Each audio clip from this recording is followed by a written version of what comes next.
We are live. All right, good morning and welcome. It is Tuesday, August the 18th. It's 9 a.m. and it's time for the regular session of the Madera County Board of Supervisors meeting.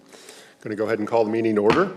Council, do we have any additions to the agenda this morning? Yes, Chair, members of the board, there is a request to add items to your pending legislation on your agenda. Item 10, there's a ratification of a letter to oppose, unless amended, Assembly Bill 2494 that came to the attention of the county after the agenda was posted, but there's a need and a request to take immediate action. And the other is related to Assembly Bill 1383, two letters to be sent regarding opposing this legislation. Excellent, thank you. At this time, we'll look for any public comment in regards to the additions to the agenda. Do we have any public comment? None online. Seeing none, we'll bring it back to the board for action. Chair, I'll move that we take up this item and find the need to take immediate action. Second. All right, we have a motion and a second. Roll call, please. Supervisor Gonzalez. Yes. Supervisor Poitras. Aye. Supervisor Wamha. Aye. Supervisor Rogers. Yes. Chair McCauley.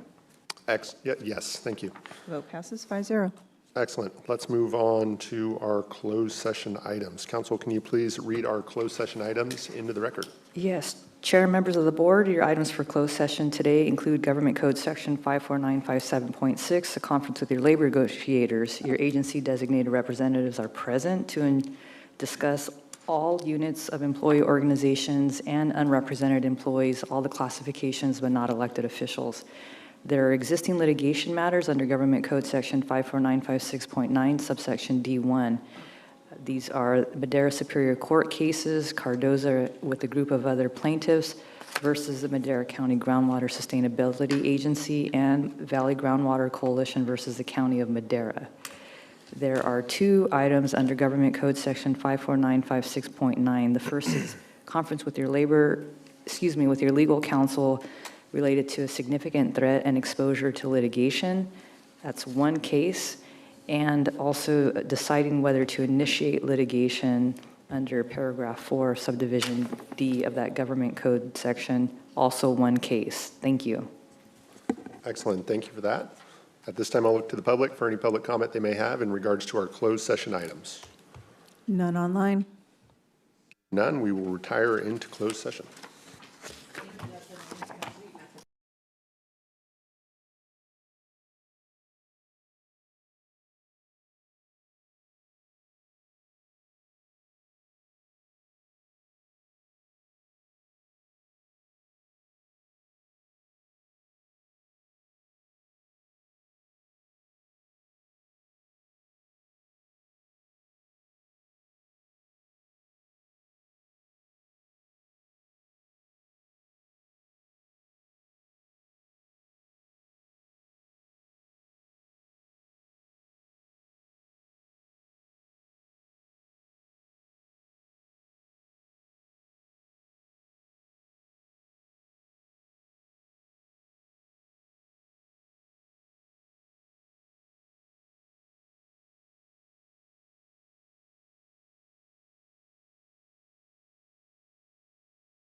All right, good morning and welcome back. It's just after 10, which means it is time for our public session of the Madera County Board of Supervisors meeting.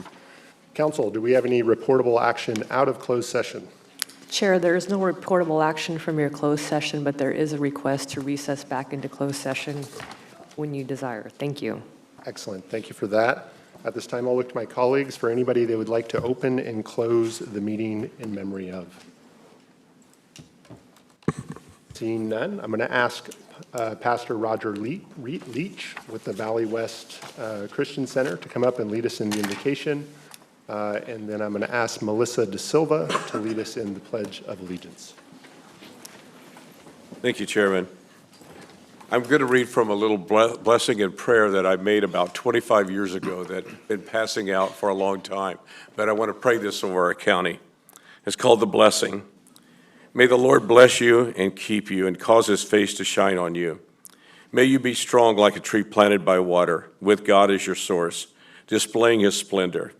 In Jesus' name, may you be fruitful in finances and relations, and may the work of your hands prosper. Having all that you need, may you abound in every good work and be favored of the Lord forever. Lord, I pray these things that this would take place over our county of Madera. Bless all of those that work here, the staff, and this meeting.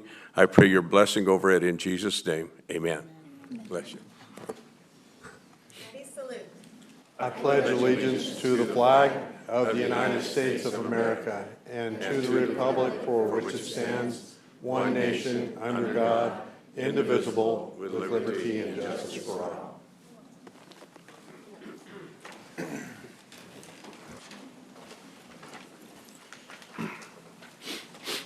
Excellent, thanks for that. Our next item of business is public comment. First 15 minutes of each regular session are set aside for members of the public to address the board on any matter under the jurisdiction of the board, but not appearing on the agenda. The board will not take action on any items presented under public comment. Speakers are limited to 3 minutes. Anyone addressing the board is asked to print their name clearly on the speaker sheet at the podium and state their name and county of residence for the record. Good morning. Morning. William Ritchie of Raymond, California. Good morning, Chair and members of the board. Last week, I told you I would return with an example of what an actual Measure U implementation plan might look like. Today, I have provided each of you with an illustrated 5-year public safety and protection plan, together with a detailed financial analysis. I want to emphasize what this proposal is and what it is not. It is not a demand that you adopt my budget. It does not attempt to dictate staffing classifications, deployment, procurement, or the future direction and discretion of this board. It is an example, a demonstration that projected Measure U revenue can be translated into specific, understandable, and measurable improvements in public protection. Their overwhelming share of the county's transient occupancy tax is generated in District 5 and the Eastern Tourism Corridor. That same visitor economy creates increased demands for fire protection, law enforcement, emergency response, and the justice system. The plan therefore illustrates additional staffing at Oakhurst Fire Station 12, combined with a Truck 12 aerial apparatus procurement, additional sheriff and field supervisory personnel, and additional prosecution and investigative capacity in the district attorney's office. If the need for additional revenue is sufficient to justify asking voters to approve a tax increase, then I believe we should also make a meaningful effort to show voters how these revenues could be applied, what needs they could address, and what results the public could reasonably expect. Measure U is a general tax. Future boards must retain their lawful budget authority, but flexibility does not prevent transparency. The voters do not need an irrevocable spending mandate. They do deserve a credible framework showing what additional protection their vote could make possible. I'm not asking you to adopt my plan. I am asking you to give the voters a plan, one they can understand, evaluate, and hold their county government accountable for. I respectfully offer this proposal as a starting point for that discussion. Thank you very much. Thank you for your comments. Mr. Ritchie, I do want to let you know that we did receive your letter. It is in the back of the room, and it has been provided to the board. Okay, It will be thank- submitted to the record. Thank you very much, Ms. Scribner. Good morning. Good morning. My name is Lou Garrison. I'm a resident of Madera, and my public comment today is going to focus on conduct unbecoming of county officials during a community meeting. Our team of volunteers with the new Animal Shelter Initiative have been working to collect petition signatures and advocate meaningful change in animal matters within our county. We were appreciative of the supervisors taking an interest in hearing our concerns and engaging with us on an August 4th meeting. We went into that meeting with optimism, and unfortunately, we all left disappointed and some of us very appalled. I'm going to cut right to the chase here. Supervisor McCauley, Chief Administrative Officer Traber, the behavior you both engaged in during that meeting, which included raising your voices, name-calling, belittling concerns, disparaging citizens, some of them by name, and at one point rising out of your chair to posture, was absolutely unacceptable for people in your government capacities. This misconduct not only reflects poorly on your own reputations, but also on the perceived integrity of this entire county government. You both scoffed at the notion that citizens in Madera County would have a lack of trust in their local government, but you had no reservations showing contempt for vocal citizens who are trying earnestly to bring solutions to problems that our communities are repeatedly facing, problems that are not being addressed by you. It should go without saying, if you would like your constituents to trust you and to trust the legitimacy of this entire government entity, you should start by displaying character traits and behaviors that others would find trustworthy. Without that, you leave people like me, someone who's never met you before and doesn't know anything about you, with a lasting impression that you're arrogant, apathetic, and undisciplined while holding public office that requires the opposite traits. I would like to thank Supervisor Poitras for taking the time to meet with our same team of volunteers last week on August 11th, for genuinely hearing our concerns and engaging in constructive dialogue with us. Supervisor Poitras has set the standard for proper community engagement, and that meeting has restored some of my trust in this board to interact appropriately with its citizens. For those of you who are unable to interact in this way, I only ask this of you. When you make a mistake, own it. Own it, apologize, and do better. Your constituents who vote you into office deserve at least that much from you. Thank you for your comments. Welcome. Hello, my name is Jenna Bogart. I am also a resident of Madera. On August 4th, the group of volunteers who have been working to get a measure passed for a new shelter for Madera residents had a meeting with a couple of Madera County officials, in specific, Bobby McCauley. There were 6 of us in the meeting with these officials, and the 6 of us were met with very unbecoming maturity and professionalism of Mr. McCauley. We were talked over, called names, shut down, cussed at, and yelled at. It was very frightening to be yelled at amongst the other things I mentioned, especially because someone who has that high authority of power should not be yelling, cussing, and losing their temper at citizens as a means to intimidate the 6 of us who were in the room that day. It felt like the 6 of us women that were in that room were not only stunned by such unbecoming behavior, but also scared that a man proceeded to lose his temper while standing and towering over us while doing so. It seemed like the main 2 officials talking to us wanted to intimidate us and make us shut down all the work we had done. It was not professional by any means. As someone who's experienced that in my life, to go through it again was very triggering, and the people who were in that room with me can attest to the shock they witnessed on my face. When you go into a professional meeting, there is a certain standard that has to be met, none less for a meeting with elected officials and some of the citizens who elected said officials. We went into this meeting open-minded and willing to address any concerns. However, we were not met with the same willingness to discuss these issues. We were told we had legal flaws, but when we asked what they were, we did not get a response whatsoever. Instead, we were met with more yelling. This behavior is disgusting for an elected official, and because of these matters, I ask that Mr. Bobby McCauley apologize and own his mistakes, and I call for Bobby McCauley's resignation. Thank you for your time, being open-minded, and your professionalism while listening to my comments. Have a great day. Thank you. Thank you for your comments. Good morning. Good morning. My name is Mark Reed, resident of Oakhurst. Last week, we called for Supervisor McCauley to resign as chair and from his position as supervisor because of his alleged conduct at August 4th meeting, where he reportedly called five of his constituents liars and other derogatory labels. During last week's BOS meeting, Doug McCauley, Robert McCauley's father, spoke in an apparent effort to excuse and justify his son's conduct. In doing so, he essentially acknowledged the underlying events we described.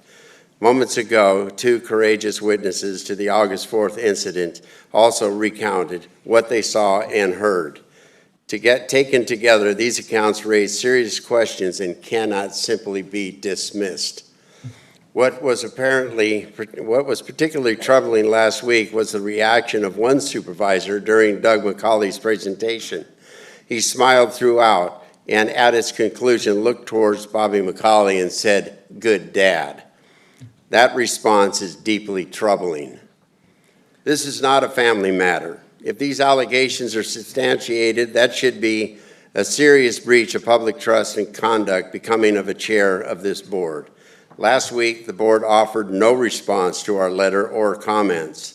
We have searched the county's governing documents and found no meaningful protocol establishing standards of conduct for board members or explaining how serious ethical complaints should be addressed. This is precisely why a code of ethics is needed. We previously presented to several of the board members with a proposed code of ethics containing principles fundamental to public service, treating people with respect, holding constituents in high regard, and working to preserve and foster the trust of the public. We were told essentially, we'll look into that and get back to you. Nothing happened. One supervisor suggested a code of ethics was unnecessary because the board has completed ethic training. Training is not the same as accountability, and based upon what we have witnessed, self-management does not appear to be working. A code of ethics would essentially establish clear expectations, provide a framework for addressing misconduct, and assure the public that elected officials are held to standards beyond whatever they personally consider acceptable. So we ask again, Supervisor McCauley should resign as chair and resign his position as supervisor. We also ask this board to place consideration of a code of ethics on the agenda for its next meeting. The people of Madera County deserve leadership that is respectful, accountable, professional, and worthy of their trust. That would be a standard for everyone who serves on this board. Leadership is not a position from which you watch others work. It is the responsibility to stand with them, develop them, and when necessary, step forward and lead the way. Madera County needs true leadership. Thank you. Thanks for your comment, Mark. Good morning.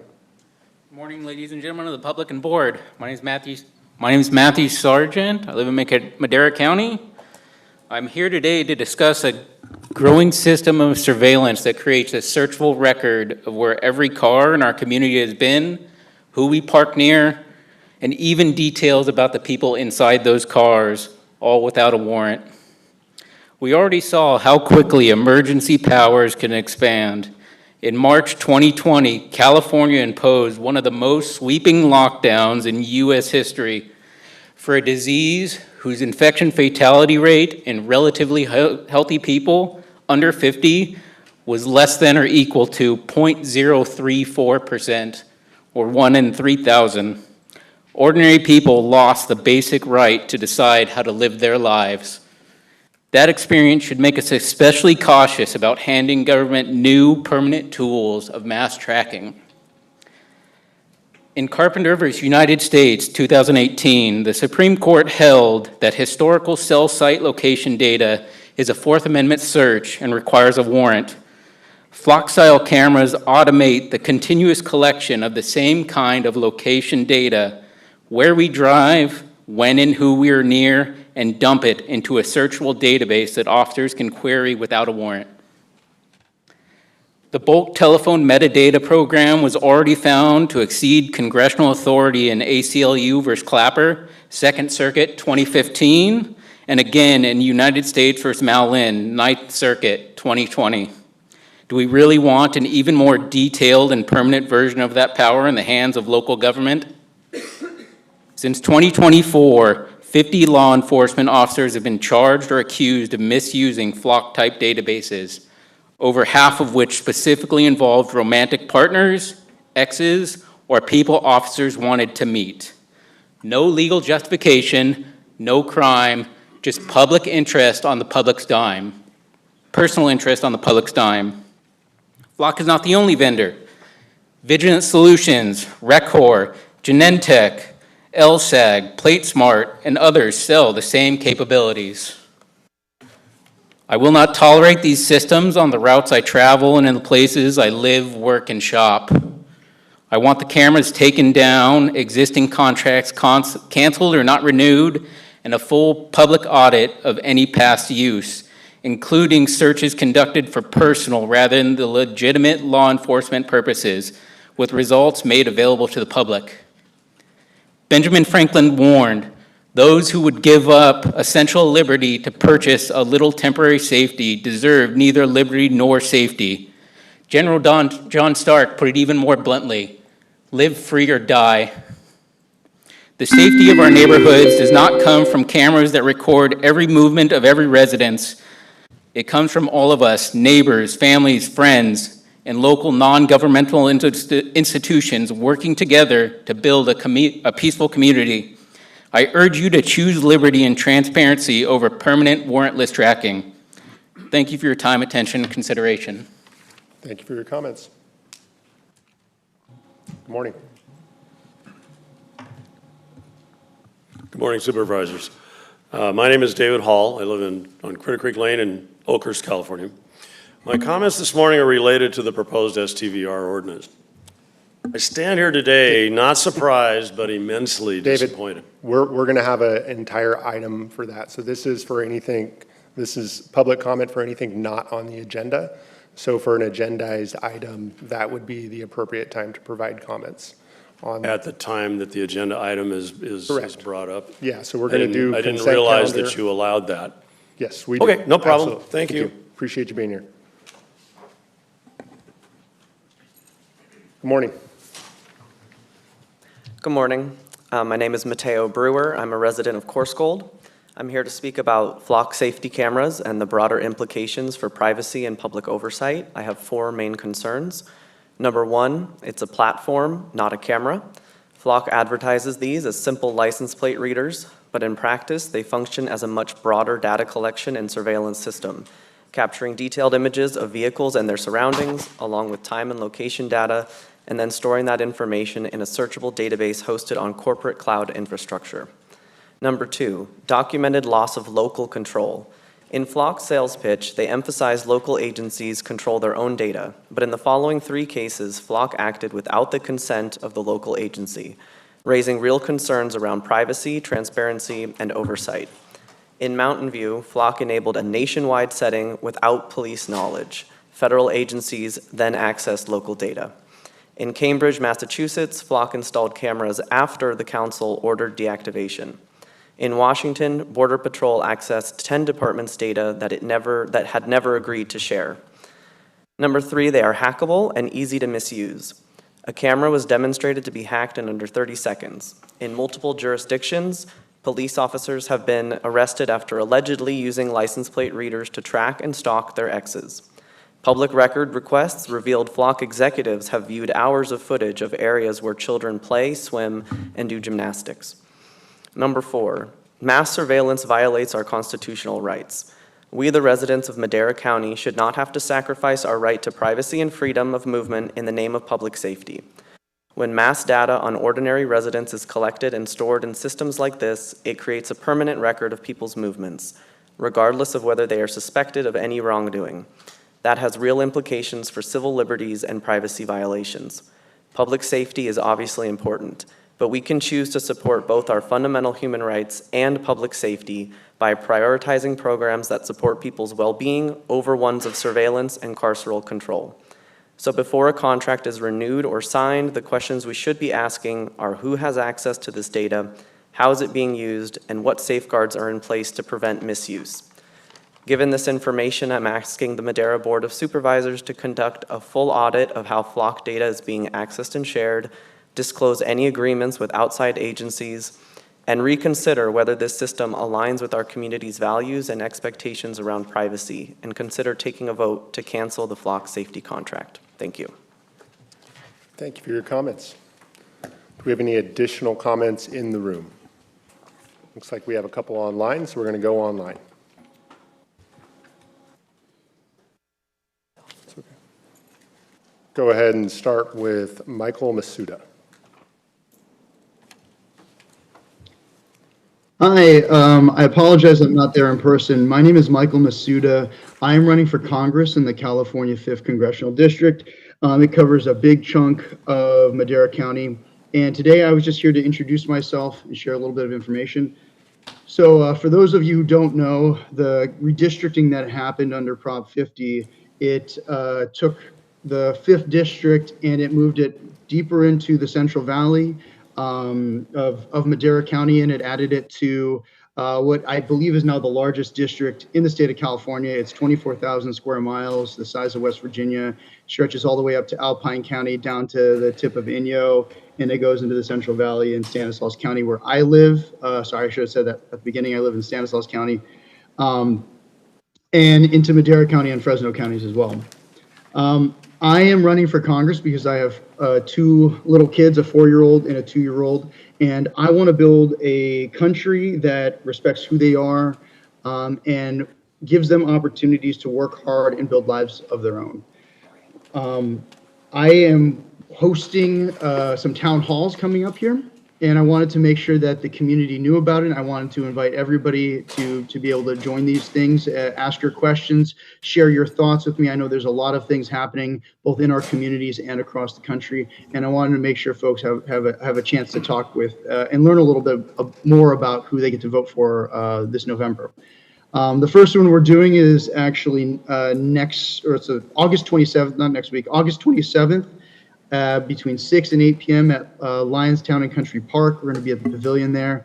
And then we're also doing one on September 23rd in Chowchilla at the theater at the fairgrounds. That's also from 6 to 8 p.m. These events are going to be welcome. You can bring your kids to these events. Everybody is welcome. The big thing for me is that I believe that these jobs, being an elected official, it is a job of service. And my role is not to tell the community how to do things. My role going to Washington, D.C. will be asking, what is it that's happening in the county and the communities in Madera? And what is it that the county really needs? What kind of support do we need at the federal level? What do we need to change? And to make sure that I am bringing your voice to Washington, D.C. I am very focused on bringing people together. Right now, we have a lot of division in our politics at the national level. And I am focused on solving problems. And that requires that we have difficult conversations at times. So if anybody in this audience listening online, any members of the board would like to come and be part of these conversations, I am absolutely welcoming everybody to come in and talk with me. I would love to learn a little bit more about what's going on in your life, in your communities. I've got a lot to learn. This is a very large district, as I mentioned, and I'm looking forward to hearing from everybody. So again, you can go to my website. It's votemasuda.com to learn more about the town halls and about me and other things that are coming up. So thank you so much for your time. I appreciate it. Thank you for your comments. Catherine, can you hear us? Yes, can you hear me? Yes. Morning, Supervisors. I just wanted to flag for your attention that there are county staff currently implementing processes within the business license approval for short-term rentals, not related to the agenda item, just bringing it to your attention, that seem to be somewhat arbitrary and based on what they think should be done. So this happens kind of across the board in the county and also within the building permitting processes, where the staff is not really following the law in terms of when permits are issued. They are to be approved within 90 days. They make people go back and forth and back and forth. I don't know if you've heard from other people in the county, but from what I know of other folks, it's costing them thousands and thousands of dollars to try to get something simple approved, taking months of time. So I don't know what your role is in terms of supervising county staff, but it's something you all should know is going on.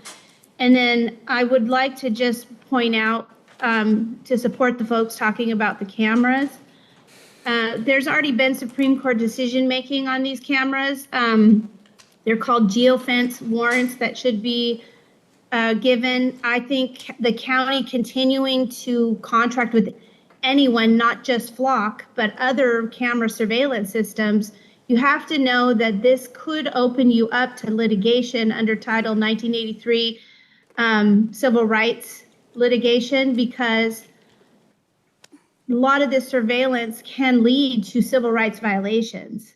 And now that the Supreme Court is saying outright that it is not, you can't follow people around without some sort of warrant. And you guys know this, you sitting on this board, you believe in these rights as well. We have you might say, oh, well, you don't have any right to public privacy privacy out in public. But the Supreme Court disagrees. They say following somebody around is actually a violation of privacy. So now it's putting counties into these situations where you could face litigation for somebody who is being followed, wrongly accused of stealing a car, then he's stopped by a police officer, pulled out of the car, beat up, for basically defending themselves against an unlawful detention or stop. And now you've got civil rights litigation, which is expensive for the county. So if you are the body that has approved these cameras, you probably behooves you to take a second look at them, cancel the contracts. If it's the sheriff, probably county staff and county should talk to the sheriff about their approval of these contracts. Thank you. Thank you for your comments. Dan, can you hear us?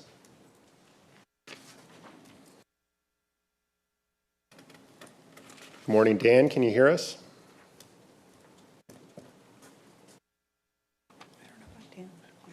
There we are. I think I got it unmuted. There you Sorry. go, we can hear you. Took a little time for me to do that. My name is Dan Metz, resident of District 5, where Bobby McCauley is supervisor. Today, we've heard repeated calls for Supervisor McCauley's resignation from the Board of Supervisors and from his position as chair of the board. Our call is based on his alleged behavior and name calling on August 4. The two ladies who spoke earlier were very courageous. It took great bravery on their part to speak this morning. And in that meeting, he reportedly called 5 of his constituents, residents of District 5, liars, antagonists, cranks, and other derogatory terms. I have a few questions for you. You may want to jot these down. One, was there any review or probe into the matter by any supervisor? Or was there some other review of the August 4 meeting? Second, were any witnesses in the August 4 meeting interviewed? 3, why would that alleged behavior not be considered unprofessional and even slanderous? Due to this alleged misconduct, was Chairman McCauley asked or advised by any other of the 4 supervisors to resign from his position as a supervisor or as chair? 5, was there any discussion or vote, any sanctions or condemnations? 6, why does the Madera County Board of Supervisors continue to refuse to discuss or adopt a basic code of ethics and conduct that we taxpayers requested almost 3 years ago? I think your county council will confirm that although the Brown Act does not permit you to act on this matter today, it does permit you to ask questions, make statements, and to have a discussion. If you would please, I would like to hear your comments on these questions. The Act also allows you to place an item on the agenda regarding this event as early as next week, and we request that you do so. Thank you. Thank you for your comments. Like we have another one from Kim Smith. Kim, can you hear us? Yes, can you hear me? Yes. Okay, hang on one second. Okay, my comment today is regarding flock cameras. And I actually want to go back just a little bit prior to flock and talk about Larry Ellison, Oracle, and the infrastructure that is surrounding flock cameras. In September 2024, Oracle co-founder Larry Ellison told an Oracle financial analyst meeting, speaking to investors, not journalists and not advocates, but investors, about the company's vision for AI-powered mass surveillance. The quotes that I'm going to tell you are verbatim from his statements at that meeting. Regarding police body cameras, he said every police officer is going to be supervised at all times, and if there's a problem, AI will report that problem and report it to the appropriate person. The police will be on their best behavior because we're constantly watching and recording everything that's going on. Cameras would always be on, including during meals and bathroom breaks, with officers unable to disable the feed. Sensitive footage would still be transmitted to Oracle data centers. Access to it would require a subpoena, but the recording would never stop. Regarding citizens, he said citizens will be on their best behavior because we are constantly recording and reporting everything that's going on. The surveillance network would include Ellison's own list: security cameras, body police cams, vehicle dash cams, and AI-controlled drones that would replace police vehicle pursuits. Why does this matter for Flock?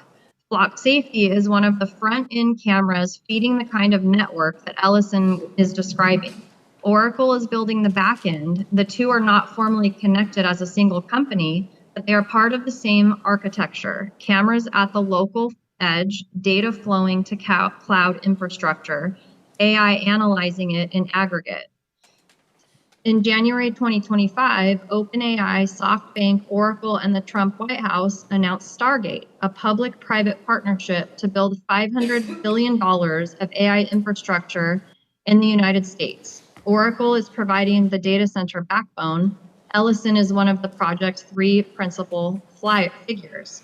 The 5th richest person in the world, whose company has multi-decade contracts with the US government and is currently building hundreds of billions of dollars of AI infrastructure, has told his investors that he envisions every citizen and every police officer is recorded constantly so they stay on, quote, best behavior, end quote. Local flock cameras are one of the data sources that feed to that vision. This is not a conspiracy theory. He said it on the record to investors.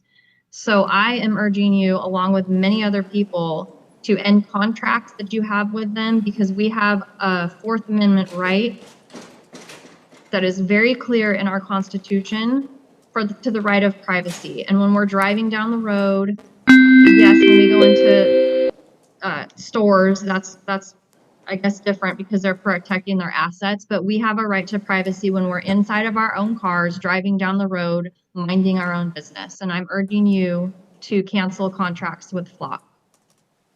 Thank you for your comments. We have another from user one. Call in user one. Can you hear us? This is Gord Orbison, and I think that flock cameras are a great idea. We need more surveillance because there's a lot of dirty criminals who are coming from the city and ruining the quality of life of Madera County, specifically those transsexual freaks. They beat our women in sports. They beat our women in county jails. They literally creep on women in bathrooms, and I am sick of it. And the sheriff needs to beat the hell out of these trannies before they commit Sir, more if you crimes in our state. would refrain from using derogatory comments, you can continue your public comment, please.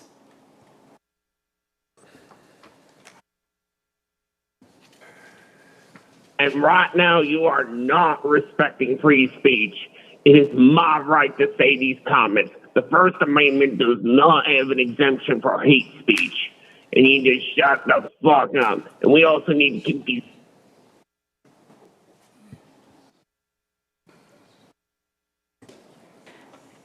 Sir, you can continue your public comment, but we'd ask you not to use profanity so that the chair can keep and manage the meeting for the county business. You can continue your comment, but please refrain from profanity. I would suggest to the chair maybe that the caller can send in his comment. We have children present, underage. This is not acceptable behavior. I for Kids one, are being corrupted by trannies. I think this comment was staged anyway, but let's. All right, we're going to go ahead and close the public comment period. And as we do, I want to say that I'm not going to speak to or defend or explain my impassionate speech, but I will say that if you felt threatened, spoken over, if I yelled at you, I sincerely apologize. That's not how I want to conduct myself. So I appreciate you coming here today. With that, we're going to move on to the consent calendar.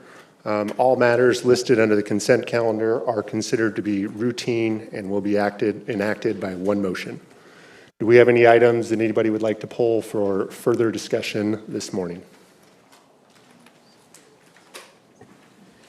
Seeing none, we'll look to the public for any public comment they may have on the consent calendar. None online. All right, seeing no public comment, we'll bring it back for action. Move for approval. Second. We have a motion, we have a second. Roll call vote, please. Supervisor Rogers? Yes. Supervisor Poitras? Aye. Supervisor Wamhaugh? Aye. Supervisor Gonzalez? Aye. Chair McCauley? Yes. Vote passes 5-0. Thank you. With that, we're going to move on to our discussion items, and we're going to start with item 8A. Board of Supervisors Department, District Number 5, presentation of proclamation recognizing Madera United Football Club under 14 on becoming the National Premier League national champions on July 11, 2026.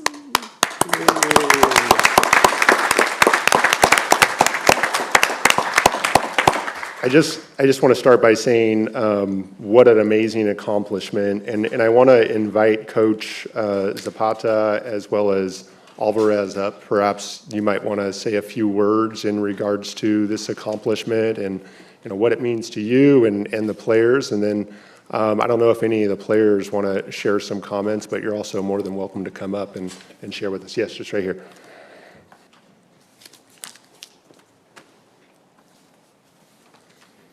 So thank you for the invitation and the celebration for these girls. They continue to make big strides here at Madera.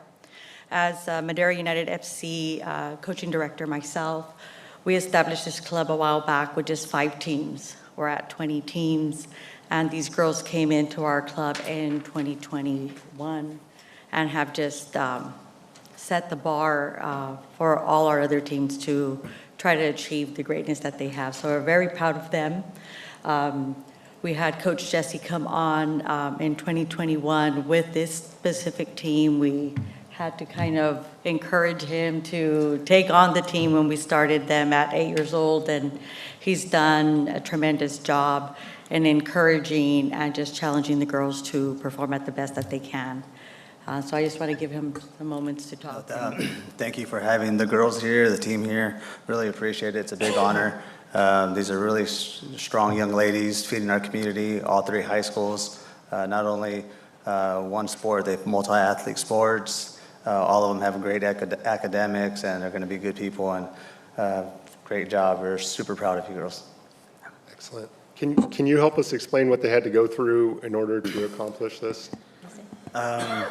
So a lot of these girls started around 7 years old. They played indoor soccer with Myra and I, and then they played spring and fall seasons, state cup seasons. They started at the really lower bracket, and then we just kept on moving up, and finally we went to NPL, and we went all the way to nationals. We played everybody up from Northern California, from Bakersfield, Bakersfield all the way to Oregon border, and the girls keep on winning somehow. I don't know. They're pretty good. But we went to Denver, and we played some really good teams from out of state. Ended up winning the championship game with a lot of injuries, but the girls showed determination and grit. So, yeah, now we're in higher brackets, ECNL level, and they're 2-0. We just had our 2 games this past weekend, and they're doing really well. Yeah. Excellent. Well, I want to open it up to my colleagues, but before I do, girls, do any of you have anything you wanted to share with us? Do you want to come up to the podium, share any words of wisdom? All right, I had to offer. Supervisor, yeah. Yeah, you know, it's one thing to achieve on a local level, which we have a lot of young people that do that. But Madera County achieves on a national level over and over again. There's something about this place and our people that has created a level of excellence that just reaches beyond what is going on other places. We have a national rodeo champion. We have a national robotics team champion, or actually world robotics team champions 4 times in a row now, or is that right? 4 times. 4 times. We have a national golf champion, asterisk tally, and now we have a national soccer team champion. Wow. You girls have really done something special here. You make us proud, and we are proud to have you represent our community in such a great way. And this is going to change your life in many respects.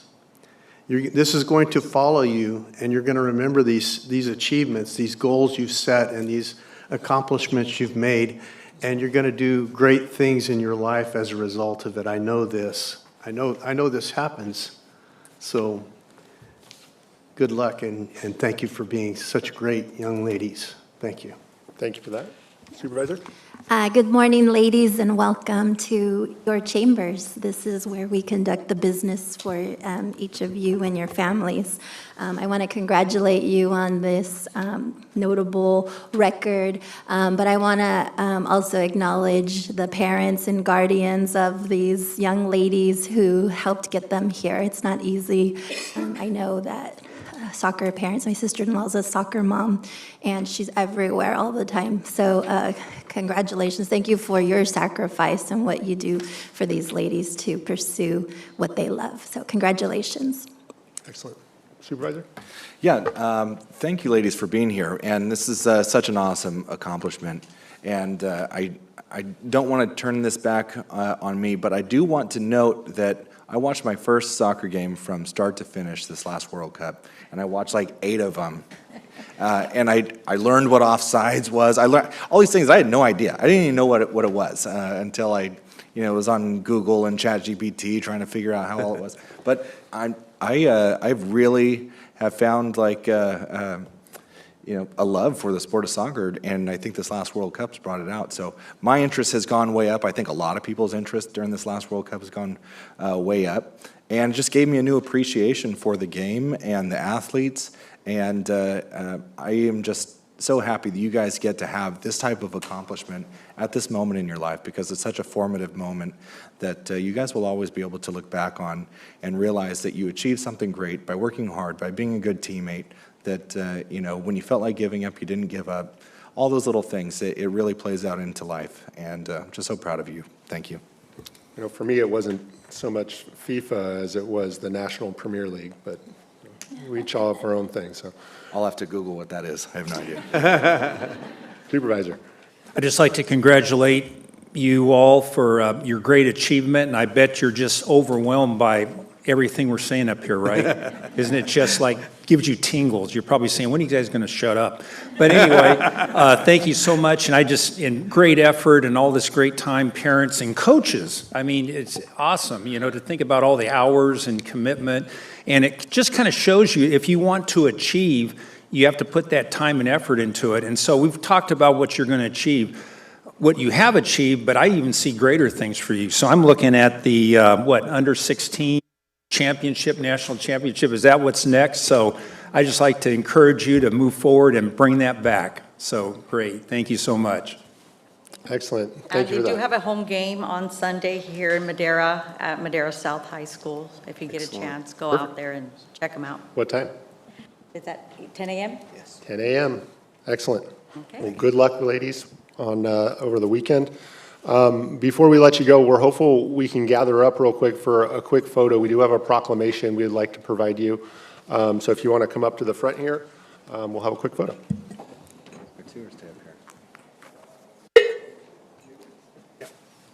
There's a lot of them.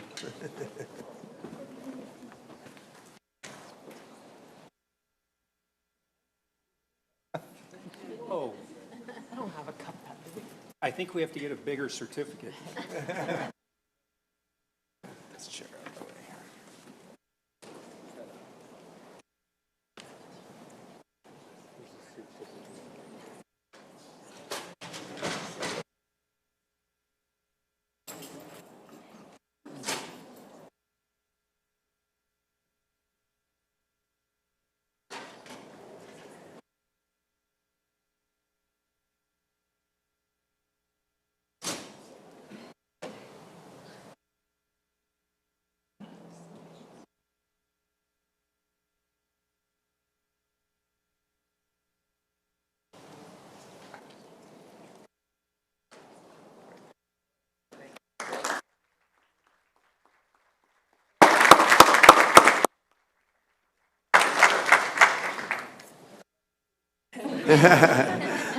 Thank you.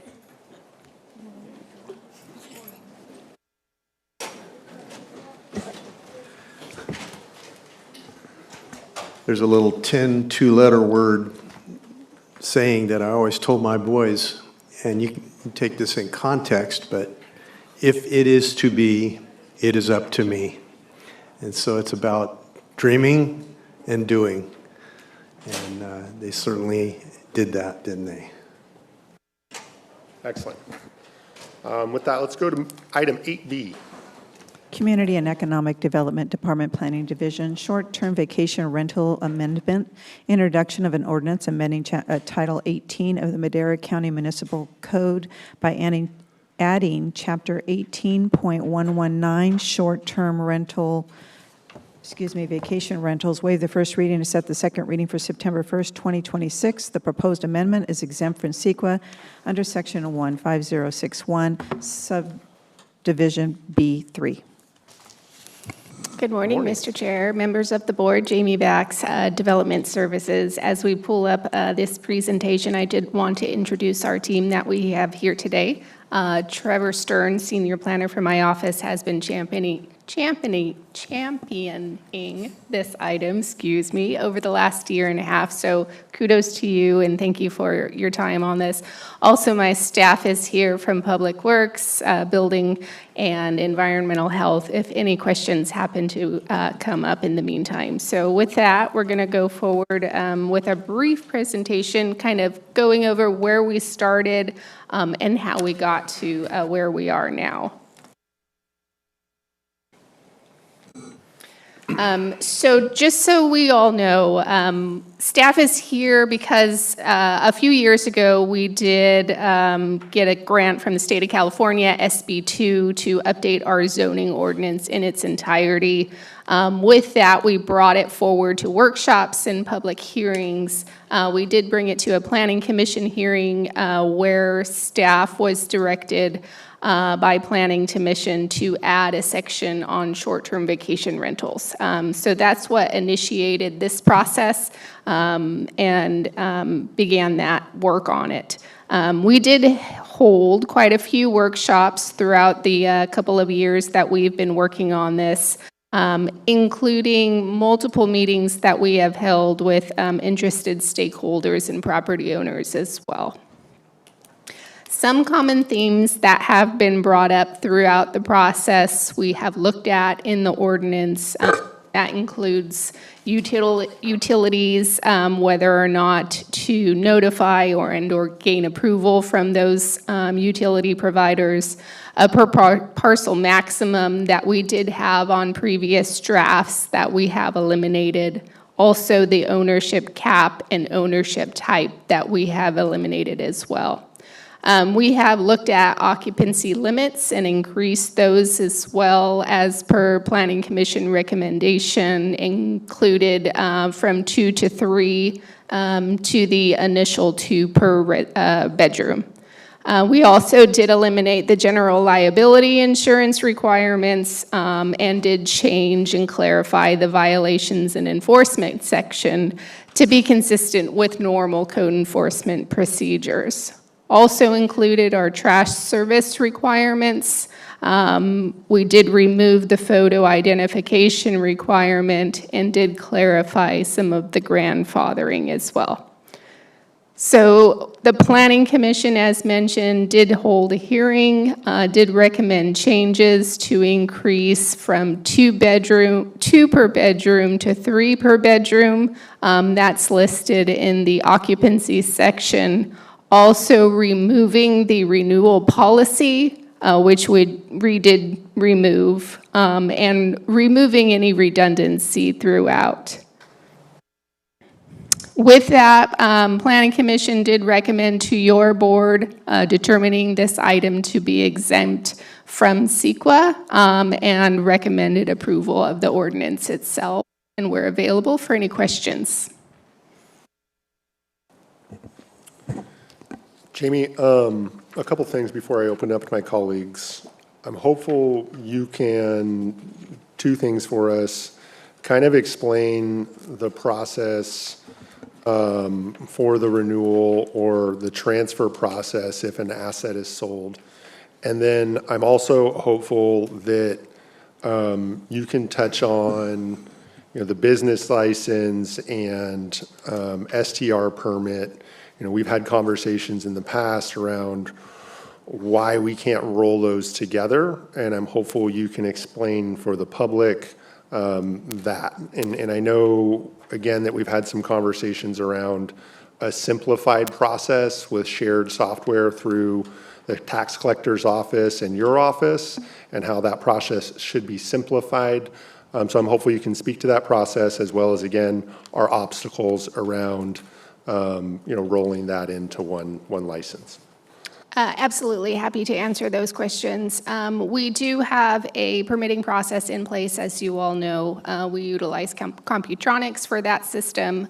We can intake over-the-counter and/or online business license applications. We did look at incorporating the permit process into that business license process. Staff will do, whatever it takes to make it easier for the applicant to be able to go to one place and apply for their requested permits, as opposed to having to do 2 separate functions or go to 2 different departments. So we do share the permitting process with the tax collector's office, because they do oversee the business license permitting process in accordance with not only county code, but state laws as well. So we do have to ensure that that process stays in place and is operating as it is currently. Like I mentioned, we do intend on incorporating the two, so the applicants would have one place to go to apply for this permit and/or online, as opposed to going to different places to do that. And then the transfer process? Thank you. So the transfer process we have in place there is a grandfathering section to where if a new owner were to take over the permit and/or the business license, they would have a grace period and be able to hold those existing reservations that they have in place until such time that they do get their permits and business licenses. So under the transfer process, they would have like 90 days to get a new permit? So you're not transferring the permit, they've got 90 days to get a new permit, is that correct? Chair, it would be 60 days specifically as the ordinance states. Okay. Thank you for that. There are a couple things that, as we're reviewing this, and I will open it up to my colleagues here in a second, so I apologize. When we look at section A, 18.119101 pertaining to ADUs, it does seem redundant to me that we have that in there, I think for our purposes, I don't know that needs to be included in the ordinance as,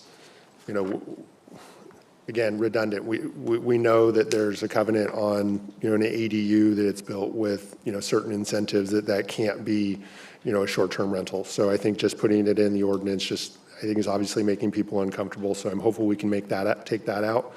The 1 acre requirement to file an application around additional units on one property, I think removing that acreage is sensible, and that we have some pretty unique situations out there, and I would hate for those people to lose that opportunity to continue participating.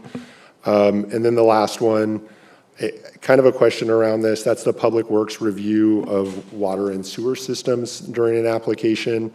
Being that I don't think we've established any grounds for denial on that, I think we could probably just remove that.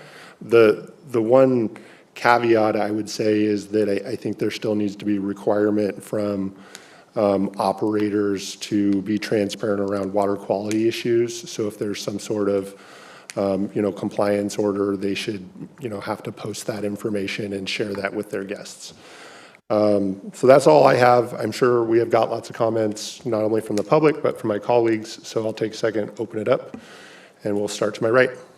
Yeah, I hope I can be brief in my comments, but let me begin by saying that our first president, George Washington, made a statement that has formed a basis of my personal philosophy about personal property. He said, personal property rights and freedom are inseparable. And that is true. And we know it doesn't just apply to real estate. It applies to the words of our mouth, the thoughts of our mind, chattels, whatever else it might come along. And American people have always prided themselves on freedom. And it's one thing we have that nobody else in the world has, and that is personal property rights. Personal property rights have been under attack in our country for some time, and they're in the news daily now. There are attempts to remove personal property ownership, to consolidate that under the government. And anyway, we're not here to debate communism and socialism, but that's exactly what is before us, unfortunately, a lot of times.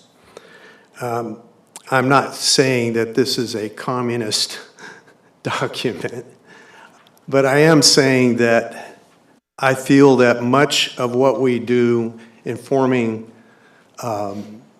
codes and laws does infringe on some of those rights, and I want to be very careful to point out that it does. I take exception with the comment in the resolution that says that what we're doing does not affect value. As a real estate agent licensed since 1987, and a real estate appraiser certified by the state of California. I'm under 3 different certifications. I have those designations. I can tell you that everything we do to a property affects its value. Every regulation you place on a property affects its value. It has a direct impact. The more you take away the utility of a property, the things that can be done with that property, the more you affect that value. That's not only true of real estate in the residential industry, but it's true of business in general nationally. One of the hallmarks of President Trump's initiatives has been to decrease the amount of regulation on business, and we see the result of that. Business flourishes, it grows, it expands, it thrives. That doesn't mean we just allow whatever to happen. There are constraints. My rights end where others begin. I can't affect my neighbor and do things that shouldn't be done in a residential setting. We do have many codes that are applicable to residential circumstances, which already cover many of the concerns that are set forth in this ordinance. I find the idea of giving someone a permit to rent their own property onerous. I don't have a problem with the business license and the TOT because the business license, and they are doing a business, they are conducting a business. The TOT offsets the impacts to our local circumstances where people utilize services that are from out of the area. So I think it's fitting that TOT be applied in this circumstance. So people should pay their fair share their way when they have an impact on services and industry. But the idea of permitting a property that already has a bundle of rights attached to it, the right to use, encumber, sell, there's a whole bunch of a bundle of rights. They call it the bundle of rights in real estate. It's one of the concepts you learn in real estate principles, that we are beginning to infringe on that. We're cutting into those rights, and I think some of these things become subjective. It just really depends on who's enforcing them at the time, and I think they can become very onerous. I know I've worked as a general contractor under various inspectors, various people who were in charge of building program, what have you, and I found that to be the case in that circumstance. You've got people with the same codes making your job more difficult, or vice versa with, like Will now, we have a great building director there who works with people and makes things happen within the law and helps people achieve their dreams without becoming onerous on them. So, I really am hesitant to cross the line into regulating things that are already regulated, and we're regulating them even more.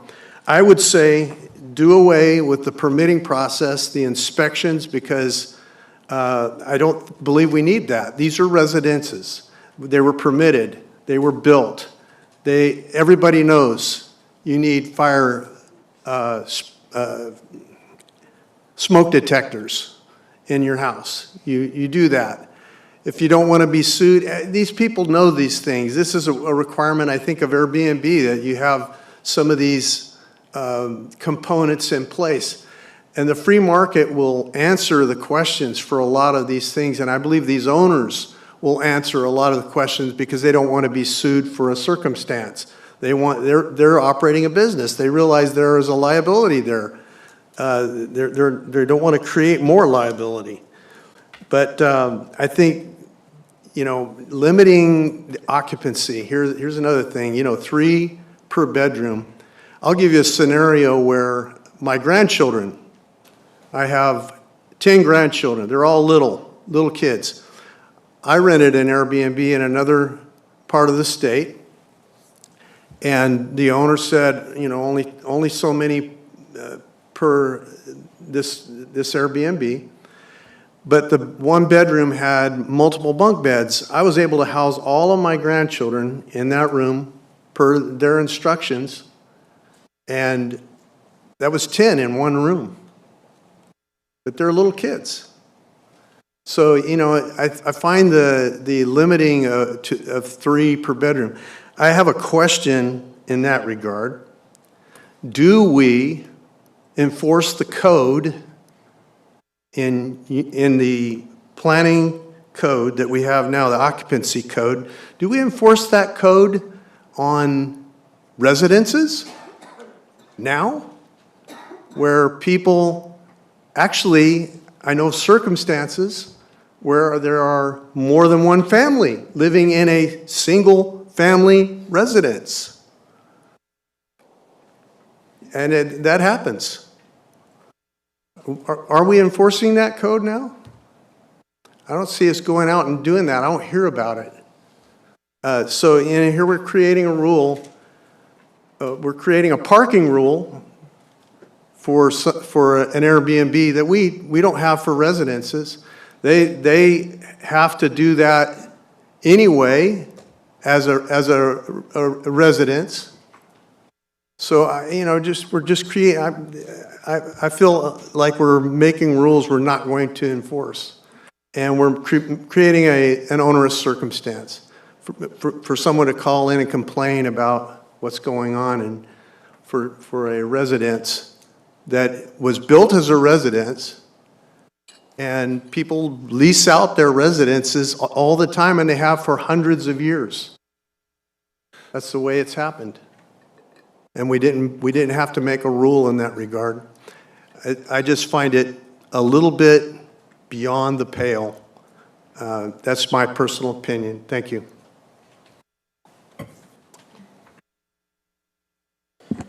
All right, anybody else?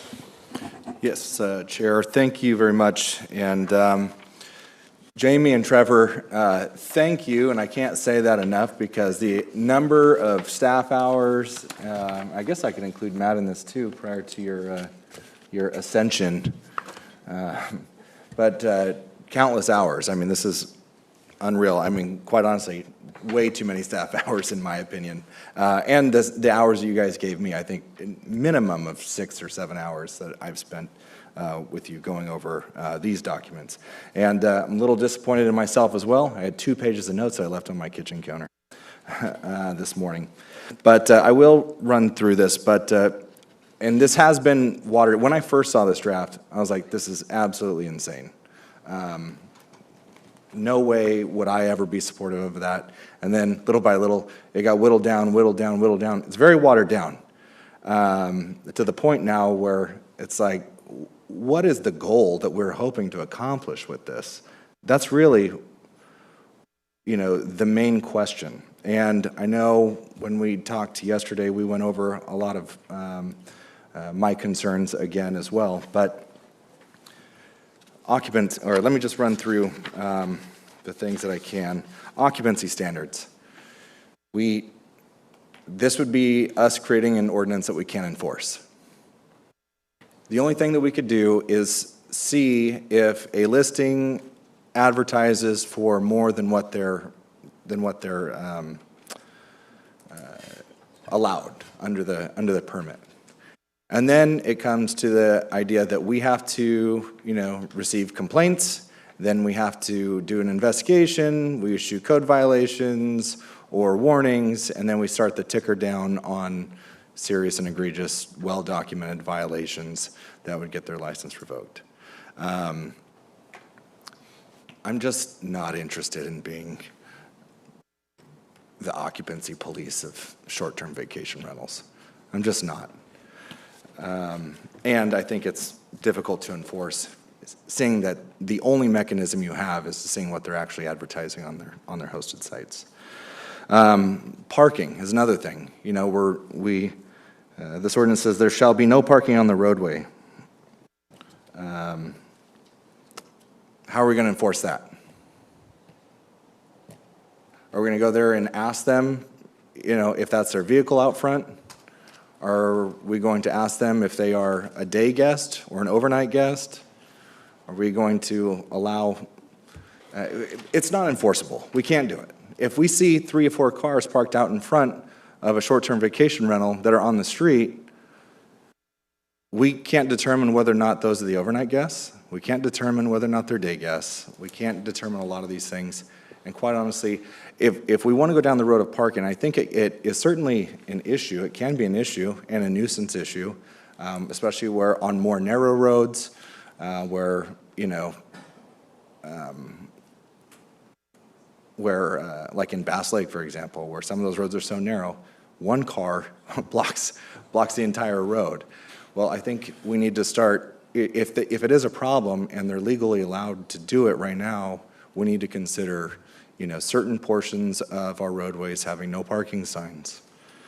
I think this is more of an unenforceable ordinance than even occupancy standards, because at least occupancy standards, we can see that they're advertising for more. With parking, we can't even do that. You can't even determine, yeah, we can assume certain things, you know, if they're parked on the road in front of a particular short-term vacation rental, but you can't actually determine it. Then we're actually using staff time, code enforcement officers to actually do that investigation, or our sheriff's deputies. God forbid we send our sheriff's deputies at, you know, $50, $60 an hour to go out there and do that.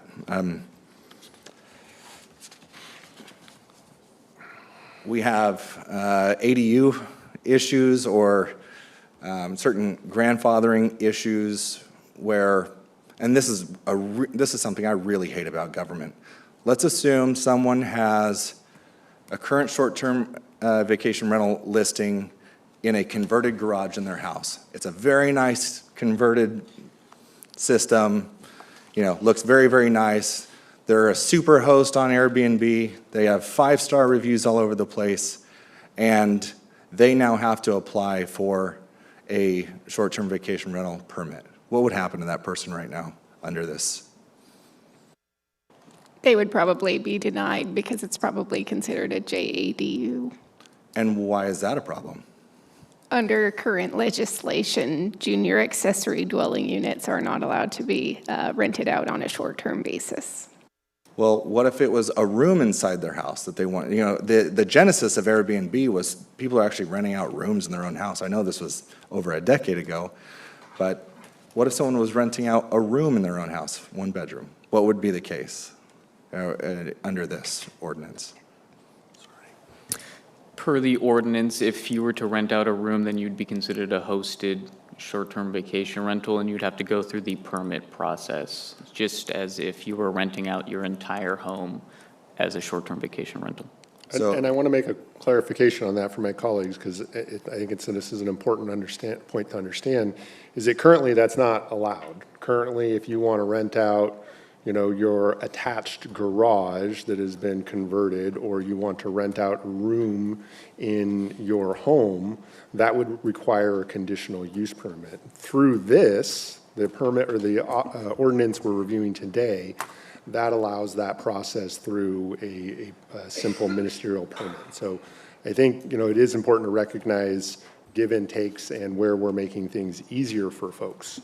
So I'll allow you to continue. I apologize. Well, I think that is a good point, but this is a language change outside of this ordinance that needs to happen anyway.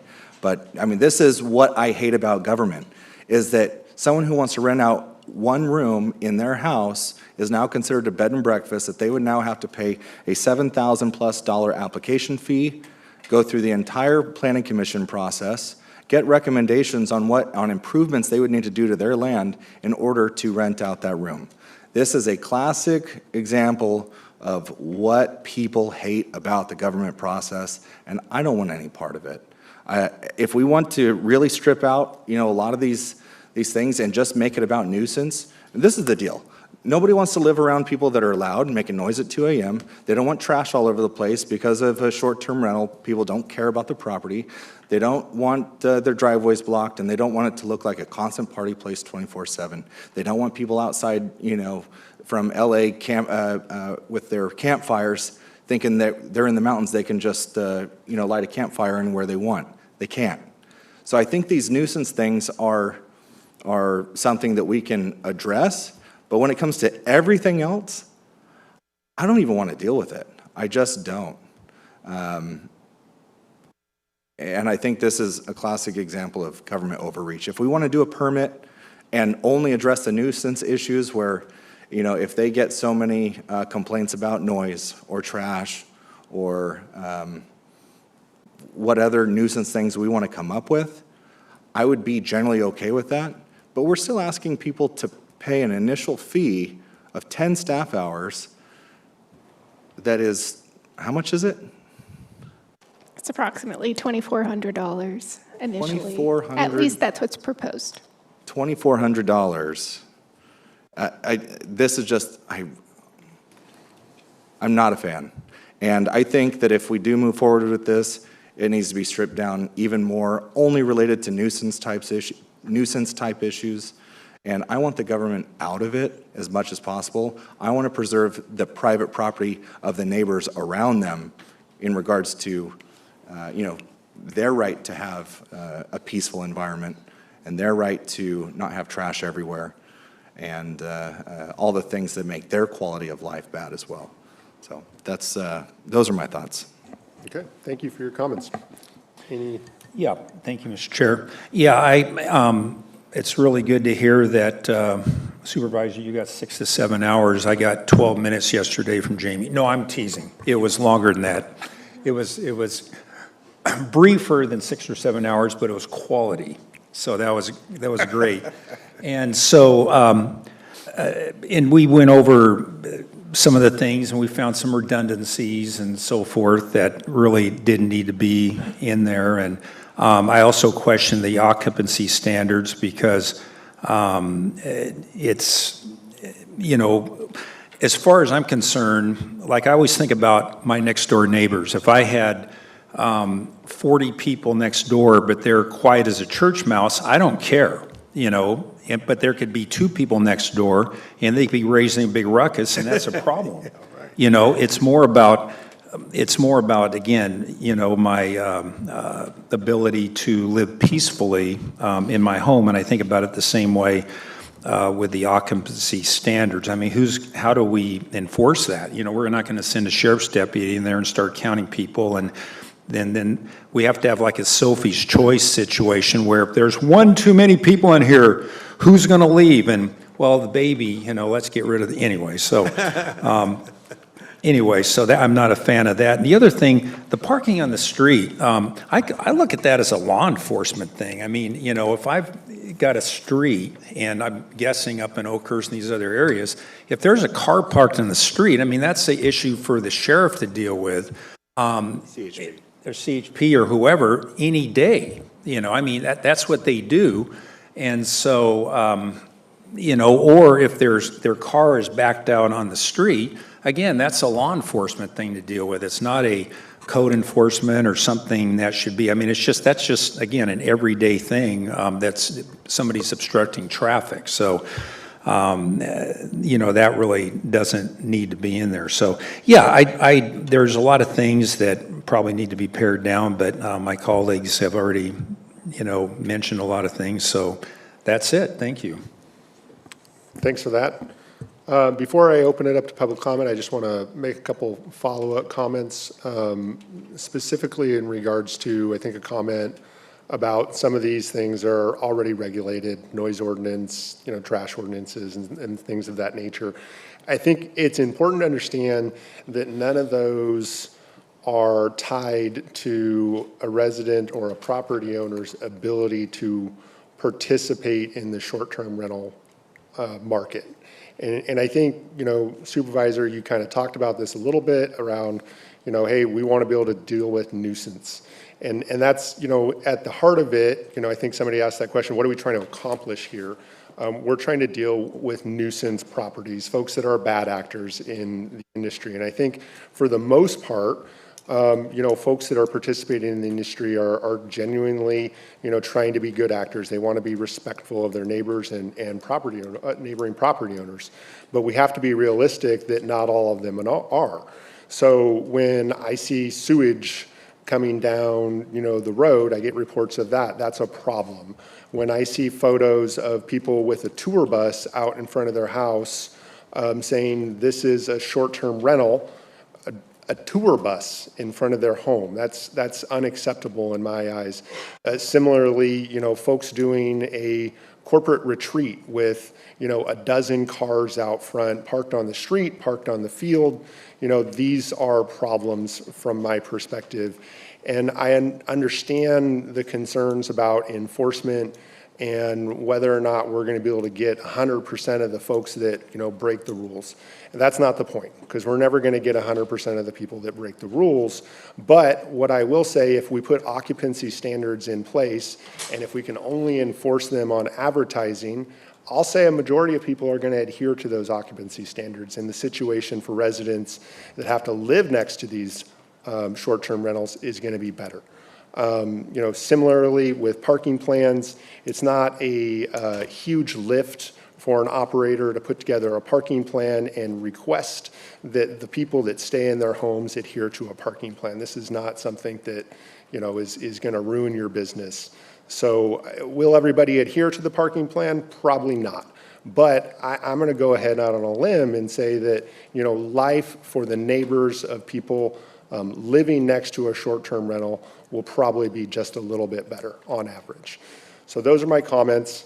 We're going to go ahead and open it up to public comment. We'll start in the room and then we'll move online. Yep, go ahead. Good morning. Morning. I'm Lenny Sharp. I reside in Oakhurst. I'm a realtor, and I've had the privilege of helping a lot of short-term rental investors. We have a very, very good short-term rental market here.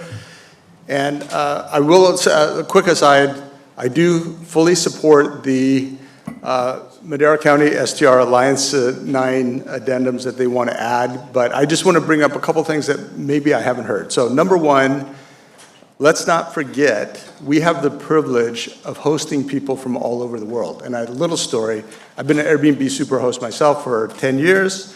We had a couple honeymoon at our Airbnb from Germany. We shared some wine. We had a great relationship. We actually visited them in Germany.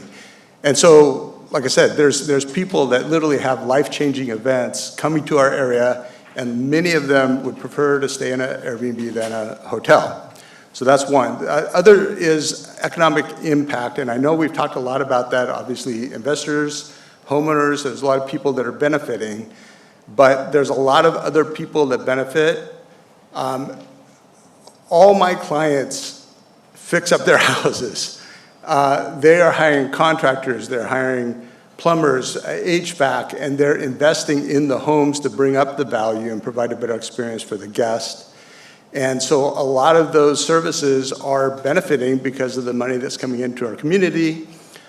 Weed eaters, I've got a guy that does the weed eating. And why does he do the weed eating? Because the hosts want to create a great experience for the guests, and they take care of the property. So this idea that the Airbnbs are the eyesore, I think, is backwards. And then along those lines, cleaners. So we talk about cleaners. I just want a little aside.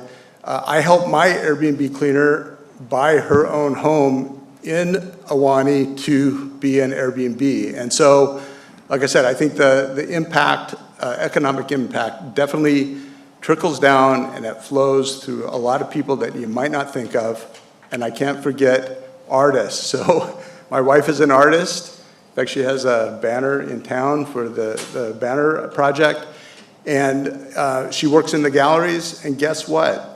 All those people that are visiting in our area, many of them staying in Airbnbs, are also the ones visiting the galleries and buying the art and supporting our artist community. So, like I said, let's not lose the overall economic impact of what we're doing and again, the privilege that we have to host these folks from around the world and really, like I said, bless the world with our destination. Thank you. Thank you for your comments. Welcome back. Well, good morning again. Yes, let's try it once again. Supervisor Rogers, I would say, why do we have zoning laws? These are residential properties, not commercial properties, not hotels. But I stand here today, not surprised, but I am immensely disappointed. The proposed STVR ordinance has been in the works since, well, it was mentioned already, May of last year. Multiple meetings, public and private discussions, many key issues and challenges emerged from that process. From the beginning, it was clear that TOT revenue was much too critical to abandon entirely from that resource. And most affected homeowners like myself would agree that we cannot abandon that revenue. However, since STVR usage of residential property conflicts with residential zoning, it conflicts with public safety issues, there's accelerated infrastructure longevity and quality of life problems, staff very judiciously quickly settled on a number of key restrictions, and those were suggested in several drafts along the way. Of course, every moneyed interest in vacation rentals, profits, was immediately up in arms. They wanted no restrictions at all. It's been the Wild Wild West. Why should it change? So particularly occupancy limits. They organized, they lobbied, they threatened litigation. But meanwhile, the process rolled on and all these drafts were published. And, you know, those of us trying to follow all of this would read each draft carefully all the way to the last version that we saw, which was in April of this year. And not much changed in those drafts for many months.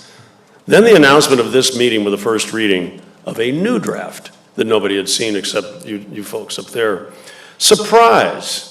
Virtually every restriction previously included has been diluted, eliminated, or changed in some regard. I'd like to comment on just a couple of glaring examples. One, occupancy. Virtually all public safety issues, quality of life problems for neighbors, driven by occupancy. Staff drafts had settled on 2 per bedroom at one point and held that for quite a long time, plus 2, which was a total of 12. Now it's 17? I don't have any idea where that came from. Number 2, there was the transfer of the STVR permit. Now the county seems to be in the business of guaranteeing real estate values. So once you have an STVR permit, you just get to transfer it without a new process that has you reapply or has to listen to public input. At this point, I guess I just go back to being disappointed. Nobody who bought a residential home in Madera County, myself included, 11 years ago in Oakhurst, did so anticipating a hotel operation next door. That's the facts, and that's the problems you're trying to wrestle with. And driven by occupancy in almost every case, they tax the piece of the neighborhood along with all the other things mentioned.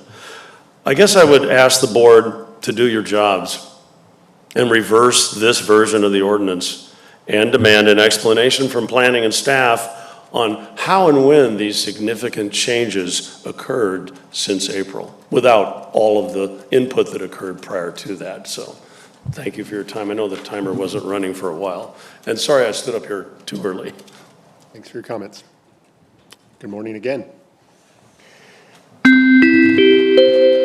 Mark Reed, resident of Oakhurst. Dave Rogers, I appreciate your comments in pertaining to property rights, but essentially we've lost our property rights once the county established property taxes because they own the property now. We just rent it from them. So now we just have a bunch of plotters and schemers and scammers who create fees and ordinances and everything else to milk more money out of it. And I'm actually appalled at the $2,400 fee process. I own other short-term rentals in other counties, and there's no permit fee like that at all. It's very simple processing. Supervisor Whamoff, I appreciate your comments as well pertaining to get the government out of it. You know, if it addresses public safety and the quality of life of a community, I'm all for it. However, this is not what this ordinance is about. This ordinance is a plot for scheming and planning for fees and more revenue generation for the county itself.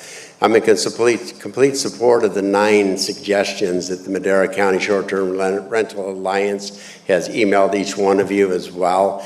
I'm also going to reiterate my request, if this ordinance does get up to the kiosk for a vote, that an economic impact report is attached to it before it is passed, because most of the revenue from short-term rentals is generated from the 5th District, Eastern Madera County. And obviously our supervisor there is for this ordinance, thinking that it's going to improve the quality of life. No, it's going to hurt so many people that rely on short-term rentals up there. If it's about public safety, if it's about quality of life, make the ordinance about that, not about a revenue-generating ordinance that is too burdensome on too many people that rely on the income for their daily living. With that being said, thank you for your time. Thank you for your comments. Morning. Good morning. Hi, my name is Nick Leopold. I live up in Bass Lake. First of all, thank you. I know this has been an insane process, and we appreciate you hearing us out, the many, many, many meetings. A few things. For those who are worried about situations like bad parking, not enough beds, sewage issues, dangerous and hazardous conditions, there's already a system in place that works these out. What is it? Guest reviews. If any of these things happen while they're there, you better believe the second they get in their car and they're driving away, mom is on Airbnb writing up the craziest review that rips you a new one. And what happens after that? People stop booking your Airbnb. They're aware of these problems. No one wants to stay at a house that has sewage problems. I can promise you that. So that system is already there, and it helps immensely. It weeds people out very quickly. So a couple other points, the grandfathering. In my opinion, this grandfathering is not grandfathering. This grandfathering is a grace period. And we need to start calling it that instead of pretending this is grandfathering. It's unfair for all of us. This is what hundreds of us have been sitting around waiting on, knowing that we're going to be protected by this grandfathering. It will not do that anymore. The only thing it's doing is it's giving us an extension, and it's forcing us to incorporate everything that's in this new ordinance. That's not grandfathering. I'm sorry, it's not. The last thing, section 101C about the multiple rentals. We deeply appreciate the removal of the 1 acreage. That helps a lot of us. There's a lot of us that sit under that situation. The one issue with this is I still feel like the language is really open-ended. It's telling us that we have to go through an approval process, but it's not telling us what the guidelines are that they're using in this approval process. So we don't know if we actually can get approved. We don't know that we're actually safe by this. I would assume that if you have a second legal dwelling and you're following everything under this new ordinance, that you would be approved. But it doesn't state that. And I think that that would be important language to include so that we have that safety net and we can move forward with that. I don't think it's good for us to have any of these gray areas in any of these things that we've been working on for over a year. We want to be done with this thing. We don't want more gray areas and more questions. So to nail down these items and to make sure that there's nothing open-ended and nothing left for interpretation would help all of us greatly. Thank you so much. Thank you for your comments. Good morning. Good morning. My name is Charlotte DeWitt, and I am here in support of the Coalition's 9 amendments. I've been running my short-term rental for 12 years, and I've had a permit the entire time and been a superhost the entire time. I was born and raised in Eastern Madera County, and I'm dedicated to my community and the beautiful national park we live next door to. And I'm also a single mom with a single income. So while I do feel strongly about all 9 amendments, I'm worried about the grandfathering or lack thereof. I'm worried about giving control to my community water system if they suddenly decide they don't want vacation rentals. It's like 30 houses in my community, so it's really just my neighbors. And absolutely, let's deal with the nuisance properties because they're bringing us all down. They're probably like 1% of vacation rentals, and I don't want them there either because it makes me look bad. But I wanted to bring special attention to ADUs today. And first I want to say that these meetings in the past, there's been a lot of confusion about the Senate bill that allowed people to build ADUs on their property. with the specific requirement that they would not rent as a short-term rental. That was passed, I believe, in 2016. It might have been 2019. I'm not sure. I think it was Senate Bill 1069. So I'm not talking about the ADUs that were built after 2016. I'm talking about the ones before. When Madera County decided they wouldn't allow ADUs and rooms in people's houses, I swore I'd get up and speak for the little people if Madera ever did the same thing, so here I am. People who rent a room in their house or rent an ADU are not people who are absentee owners. They're on site and they're renting to a couple usually, and they're right there to monitor what the people are doing so they don't bother the neighbors. The same owners may not want to rent for full-time rentals because they don't want someone in their house all the time, but maybe don't mind people coming in on the weekends. And then you do meet really interesting people. So this is not something that's taking housing from locals. There are people, there are a lot of us just trying to pay our mortgage and stay afloat. And one reason they aren't here today is to speak is because these are people with jobs, and they're not people getting rich off of ADU rental or renting that room. They're hardworking locals who are spending the money here in our community. And I think if you remember this, and you remember that the housing crisis is also affecting us as it gets increasingly more expensive. If we lose our houses because we lose that income, locals can't afford to buy right now. It's going to be investors that come in and buy the houses. And then you've just displaced another local family. So, thank you. Thank you for your comments. Do we have anybody else in the room that would like to provide public comment? Seeing none, we're going to move online, and we'll start with Catherine. I didn't hear. Hi, Supervisors. Thank you for having me, and thank you to all the work that the Planning Commission has done, as well as to all the supervisors who have met with the coalition, which is the Madera County Short-Term Rental Alliance, the Madera Association of Realtors, small businesses, and employees in the short-term rental industry, which is responsible alone in 2023 for bringing in $120 million into county coffers. We are here today to ask that our 9 amendments be brought back to staff. Amendment number 1 is to consolidate the permit process, eliminate routine county inspections, and allow hosting while applications are pending. So that would mean consolidation of each and every proposed permit, zoning, water serve. Those all need to go under the rubric of the business license, and to be considering a $2,400 fee is news to us, and maybe we heard that wrong, but I'd like that clarified if possible. Amendment number 2 is to remove water district conditional approval from the permitting process. Given what you just heard, it could be from 2 neighbors to 30 to, it's an arbitrary process that shouldn't be. Those particular boards aren't even vested with the ability to do that or the power or the authority, and shouldn't be, because they're serving a different purpose. Amendment request number 3 is align guest occupancy limits with California standards at minimum, and eliminate unnecessary public hearings to be able to implement those occupancy standards. Amendment request number 4 is simplify the renewal process. Once you have the permitting underneath the business license, it should be simplified, and it should be, frankly, fast-tracked. It should be easily enforceable by the county, as well as easily held to by hosts.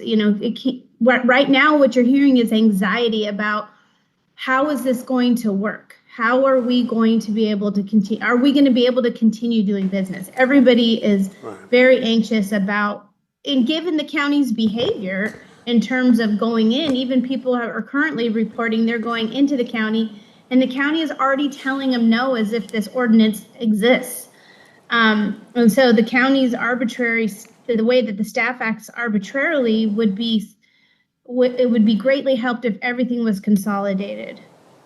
Amendment request number 6 is to establish clear, proportionate, and narrowly defined revocation standards. That includes this plot map that you're talking about. Everything should be focused on the STR itself. If there are other issues with the county and the homeowner and the property owner, that needs to be a separate issue. The permit should not be hinging on other types of due process. Catherine, the 3 issues. minutes is up, so we Okay, would thank ask you. that you wrap it up. We did receive a copy of the 9 points, so we Okay, do great. have that. So, That's it. I just wanted to get it on the verbal record, but I appreciate you hearing me, and I'm sure others will speak to the rest. thank you, Catherine. And Chair, before we continue on, can we just note for any other people that are going to be speaking, the 9 amendments, like 8 of the 9, please read the updated draft ordinance. 8 of those 9 amendments are already included in this updated draft ordinance. So you guys are just talking about a lot of things that are already included, like renewals and all those other things. So I just want to note that before we hear 17 more people asking us to adopt the 9 amendments. All right, with that, we're going to move to our next commenter, which is Melissa Zamora.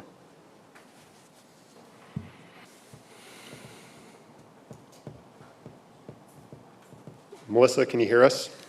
Hi, good morning, everyone.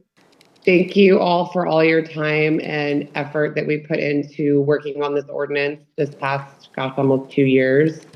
I just wanted to comment that the 9 amendments, actually, some of them have not been fully adopted, and some of the language is a little bit unclear. And so my ask today is just that we actually re-review those and we do actually adopt them into the ordinance before doing the official vote. Thank you for your comments. Thank you. Next, we have Teresa. Teresa, can you hear us?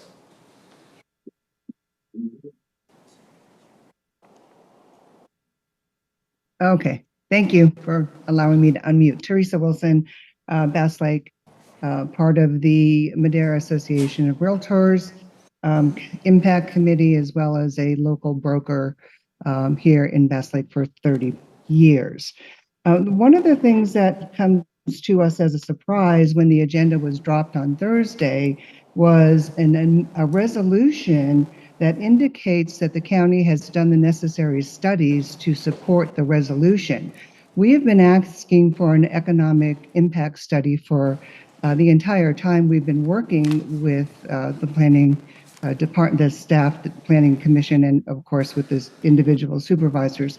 We have not seen an economic impact study. Now, we did provide to you early on a National Association of Realtors Land Use Institute report. We did provide a California Association of Realtors economic study, along with the Vacation Rental Management Agency's reports. And I don't know that any of those have been taken into consideration when the ordinances have been brought up. But my biggest concern right now is the resolution that indicates these things have been done prior to the ordinance being brought forward. And I'd like some comments or some explanation on that. $2,400, that's the first time we've heard that. We've asked for that from the very beginning as well. What are the costs going to be for the owners? I don't know, are there any other costs, any other hidden costs that we need to know about that the homeowners need to, they have a right to know before this thing moves forward. So I appreciate all your time. We've met with each of you individually. We've spent time with the staff department and planning commission. We appreciate your time, but we do really need this to either be amended or sent back. Thank you. Thank you for your comments. We're going to go to Kim. Kim, can you hear us? I can hear you. I just wanted to urge the board to vote no on this ordinance altogether. We already have all of the nuisance codes in place regarding trash, noise, and parking, and free people should not have to get permission from a government agency to rent either a room or their whole home out. And I just would like to know, is Madera going to be known as a safe haven for the ever-tightening squeeze on our freedoms, or just another unconstitutional body? And Bobby mentioned that nuisance issues are the problem, knowing that these violations will never be able to be inspected or followed up on. And so it becomes clear to me that this is nothing more than a sin tax for us naughty STR owners and operators. So I would ask the board, instead of punishing everyone, just enforce the existing ordinances that are already in place for the bad actors. Thank you. Thank you for your comments. Looks like we have a couple more online. We're going to go to Carter. Carter, can you hear us? Can you hear me now? Yes, sir. All right. Well, thank you for your time. I wanted to, first of all, say I support the coalition's amendments. My name's Carter Grombach, and I live in North Fork, and we are super hosts with Airbnb. And we do use some of this funds to help cover our California Fair Plan rates, or unfair, however you look at it. My biggest concern is the grandfathering clause. I know a lot of my co-Airbnbers were following this, and a grandfather clause came in, and a lot of them stepped back and said, good, the grandfathering, everything's fine. But reality is this grandfathering's become a transition period rather than the true definition of grandfathering. So I think a lot of the support that's been showing up at these meetings has backed off because they believe there was a true grandfathering clause put in this. So I'd really like you to take a look at that. If you just decide to pass this, that you really look at what grandfathering means.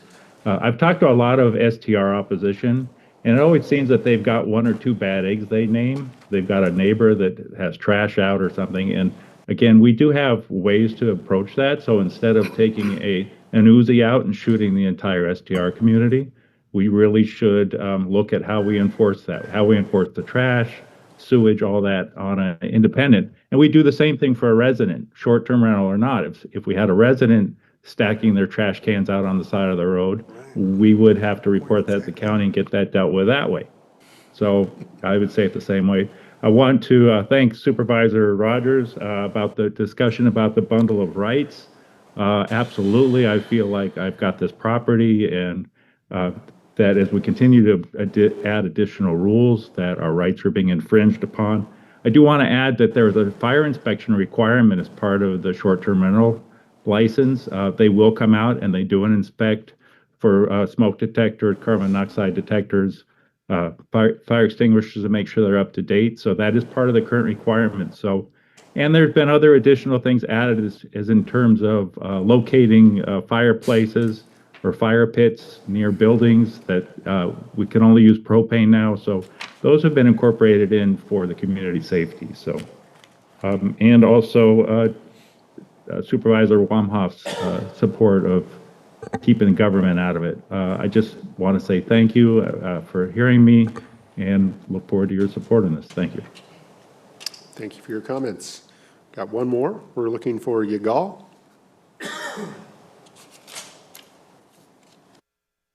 Can you hear us? Hi, can you hear me? Yes. Good morning.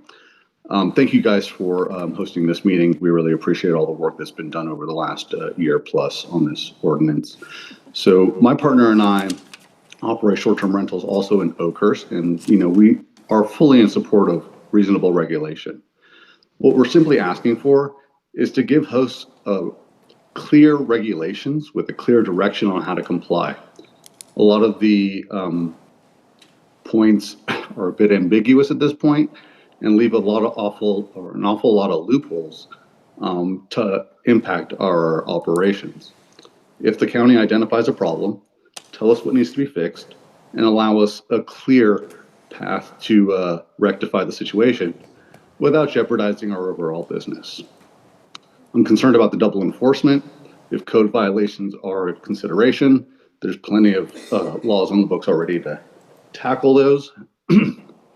And so simply, again, what we're asking for is please don't penalize operators who are operating in good faith, above the board. We go above and beyond the measures, especially when it comes to fire. So just asking for clear rules, clear path to compliance, and ensuring that violations that aren't affecting the business don't impact the overall operations. Thank you. Thank you for your comments. We have one more, Yelena. Yes, hi. Can you hear me because I'm in the car? Yes. Okay, good. So my name is Elena Coyne, and I'm a resident of Madera County in Oakhurst since 2003, and short-term rental owner and operator and superhost since 2012 every quarter. So I support reasonable regulations addressing safety, noise, and irresponsible operators. But I ask you to make sure this ordinance does not intentionally punish those of us who have operated legally and responsibly for many years. It's extremely important, I think, that existing lawful STRs be allowed to continue operating in their current capacity with strong and meaningful grandfathering protections. We existing operators made major financial decisions based on the laws that were in place. We purchased properties, invested in improvements, paid taxes, license fees, hired local workers, built businesses around a lawful use. A new ordinance may regulate how we operate going forward, but it should not take away the existing capacity of businesses that have operated legally for years. Also, example, like I have a 30-acre property with 2 existing homes. One of those homes is already operating STR, but I was denied for a second STR a year ago. And I don't know, still understand the reason. It kind of wasn't clear because it's 30 acres. I'm not asking to build additional house or overcrowd a small parcel. Situation like mine should be evaluated based on actual impacts, parking infrastructure, safety, noise, compliance history, rather than arbitrary restrictions alone. I also support coalition's amendments to simplify permitting and eliminate unnecessary overlapping applications, inspections, fees, and hearings. County resources should be focused on actual violations and problem operators rather than creating additional burdens for responsible operators with strong compliance histories. STRs support workers and many other local businesses. They generate TOT revenue and bring visitors who spend money through Madera County. So please regulate irresponsible behavior, but do not damage responsible businesses along with that. After more than 20 years living in Madera County and 14 years operating short-term rental, I want to continue contributing to this community and operating my business responsibly. Thank you for listening and for considering the impact these decisions will have on those of us who live, work, invest, pay taxes, and employ people here. I respectfully ask you to protect the existing lawful STRs through strong grandfathering, simplify the permitting process, and provide a reasonable path for additional STRs when a property can objectively and safely support them. As well, I respectfully asking you to support the coalition amendments. Thank you. I was trying to get on 3 minutes.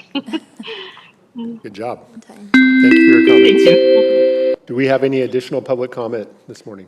There is no additional public comment online, but I do want to mention that the Clerk of the Board's office did receive a letter from Rick and Chris Hamilton.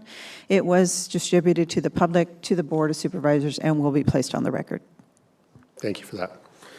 A couple quick questions for you, Jamie. Does our current code allow for more than one short-term rental on a parcel?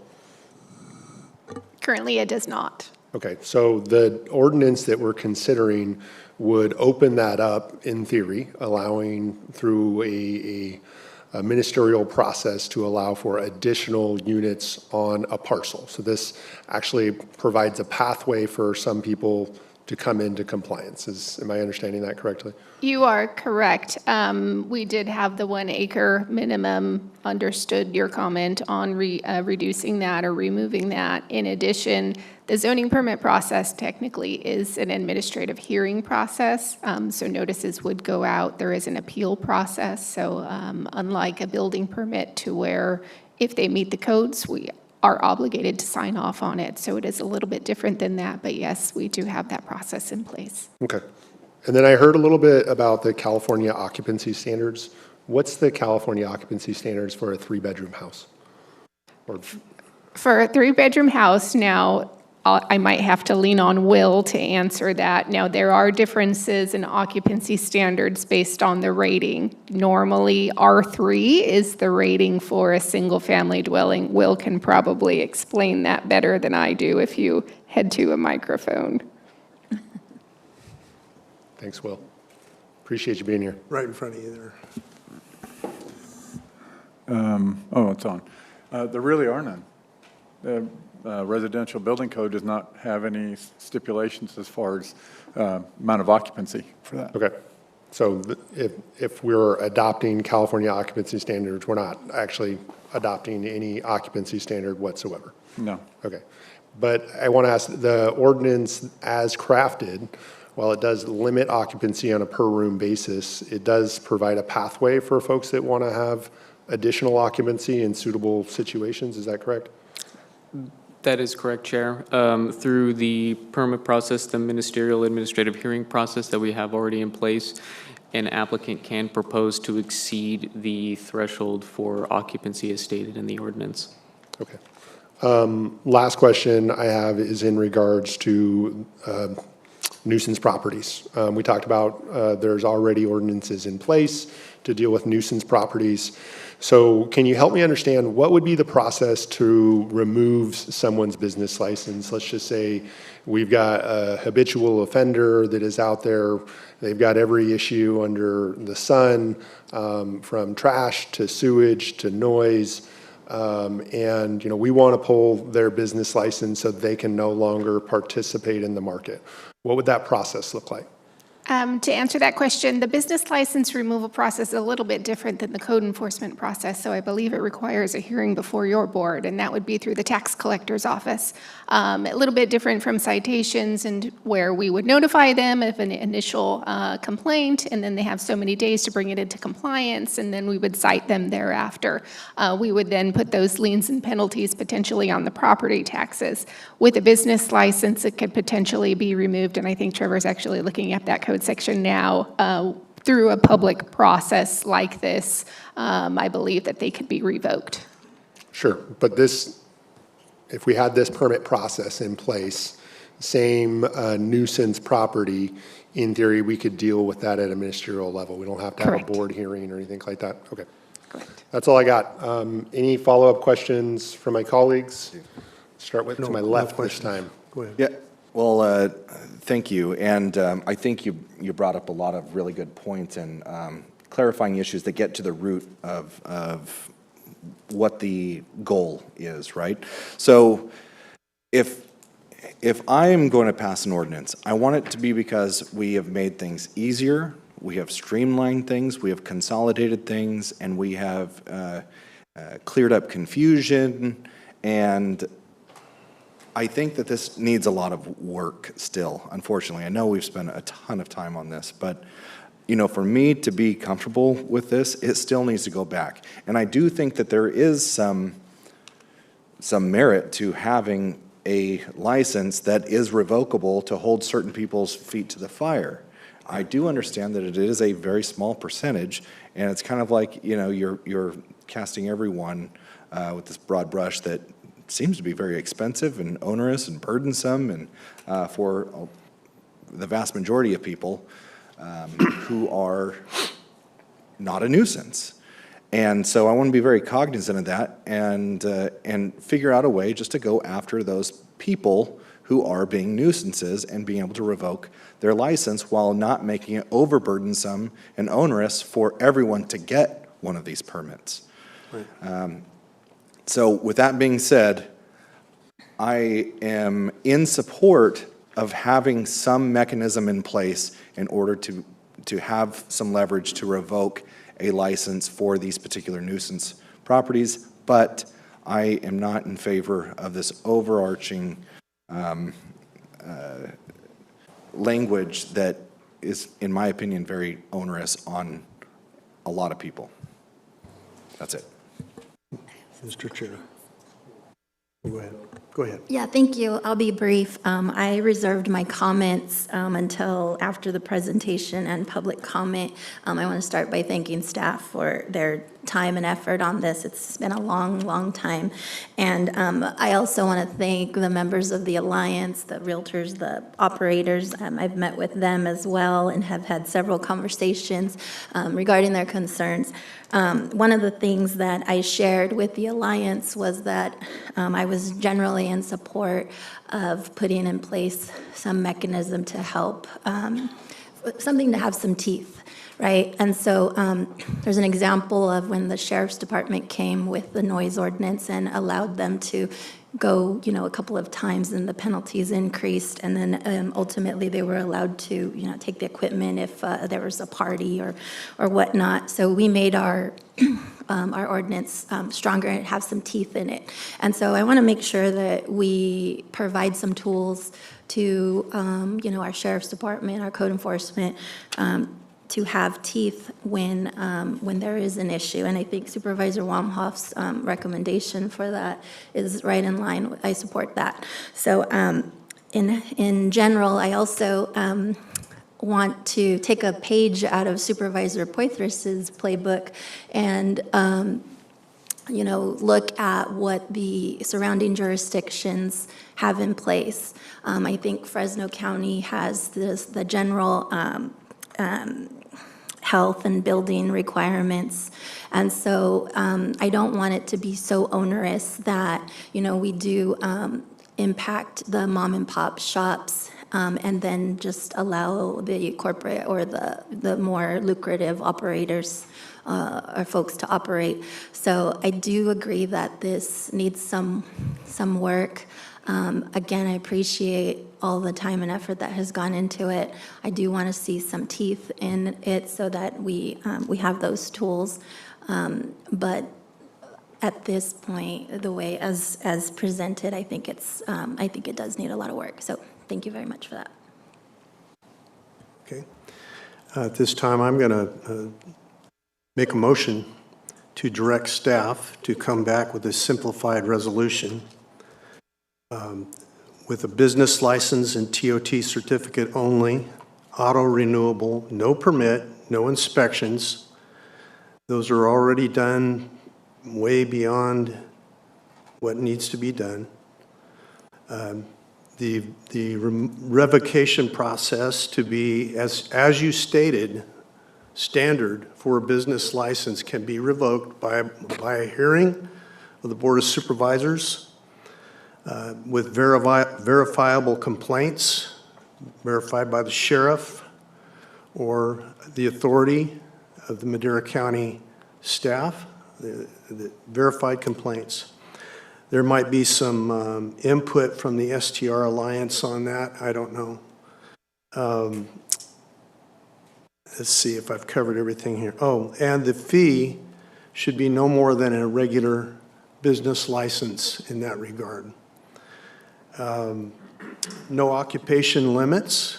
We don't want to do any more than the state of California. And as Will stated, when we allow someone to build a residence, we don't ask them how many people they're going to put into it. It's a single-family residence. That's what it's supposed to be, single-family residence. And we allow people to lease out their properties long-term. We don't allow, I take that back. We don't allow it. They have the right to lease it out long-term. And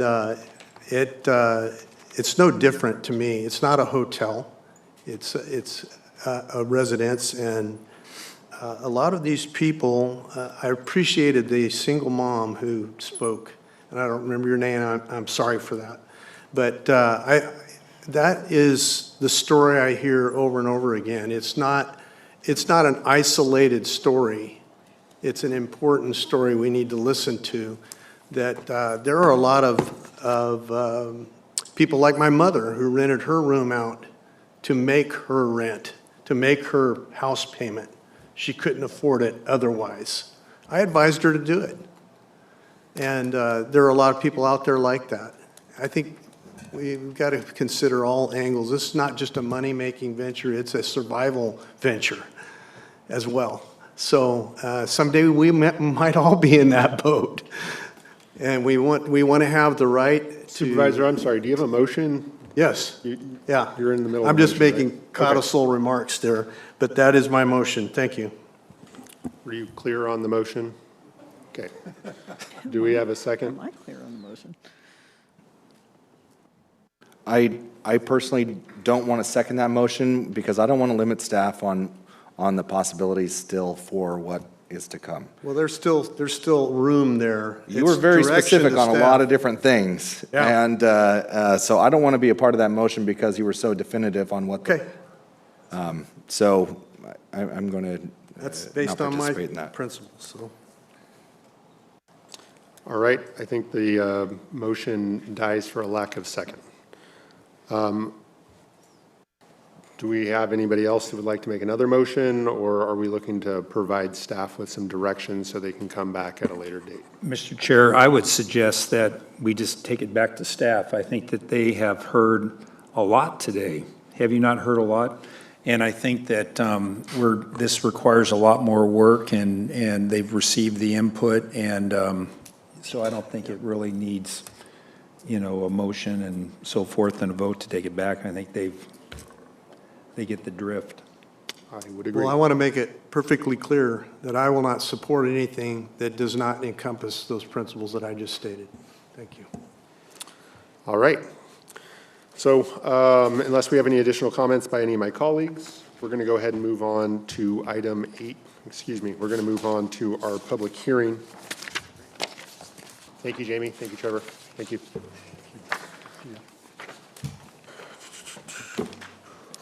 Board of Directors, Special Districts, Public Works Department, Administrative Services Division, hearing to adopt a resolution confirming report on and authorizing the Auditor Controller to impose liens for delinquent utility fees and charges to send and authorize the collection efforts, Maintenance District Number 1, 5, 6, 7, 8A, 10A, 19A, 19B, 22A, 24, 27, 28, 33, 36, 37, 40A, 42, 43, 46, 58, 60A, 63A, 73A, 85, 95, and service areas number 1, 2B, 3B, 14, 16, and 22C.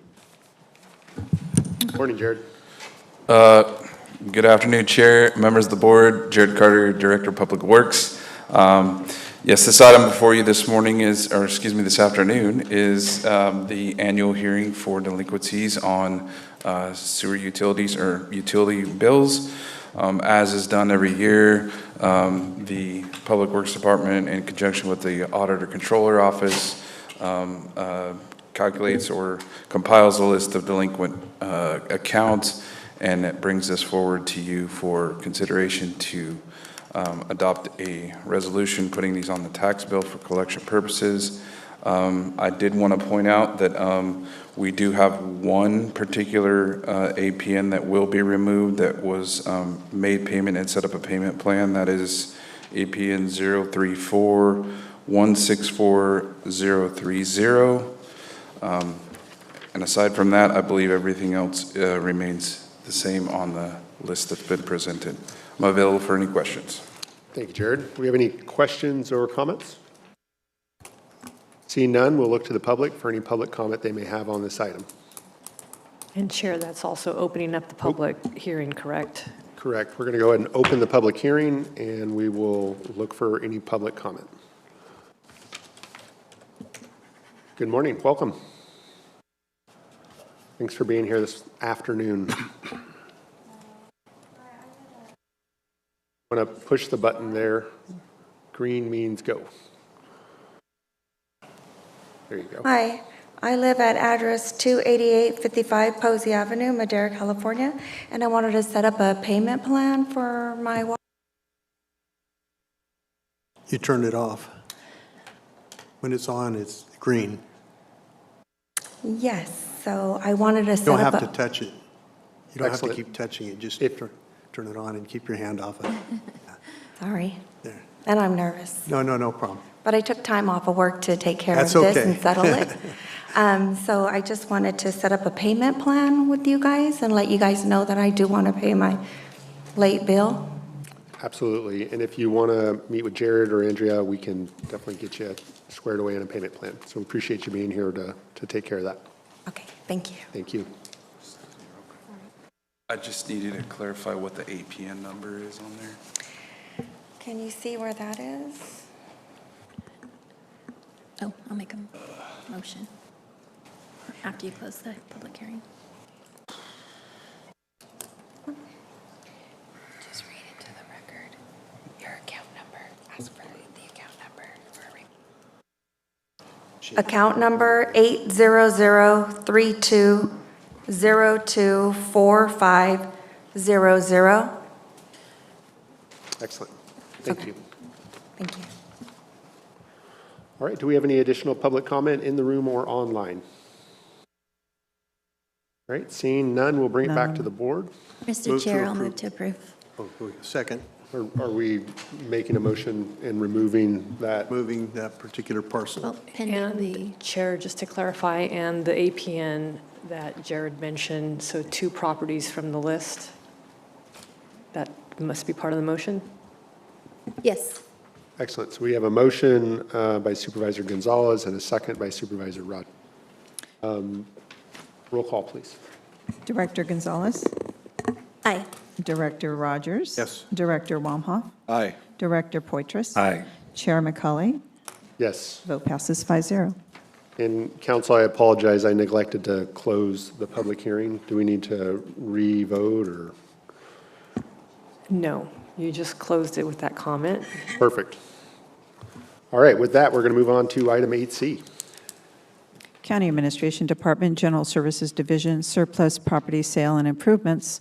Discussion and consideration of approval of the sale of surplus property, APN 054-014 to the Madera County Superintendent of Schools for $110,000 and TRV Properties LP for $688,104. Discussion and consideration of entering into an agreement with Mesa Energy Systems for $140,000 for design and replacement services for the HVAC system in the old agricultural building located at 328 Madera Avenue, Madera, California. Discussion and consideration of entering into an agreement with Central Valley Environmental in the amount of $133,504 for asbestos abatement services for the old agricultural building located at 328 American Avenue in Madera.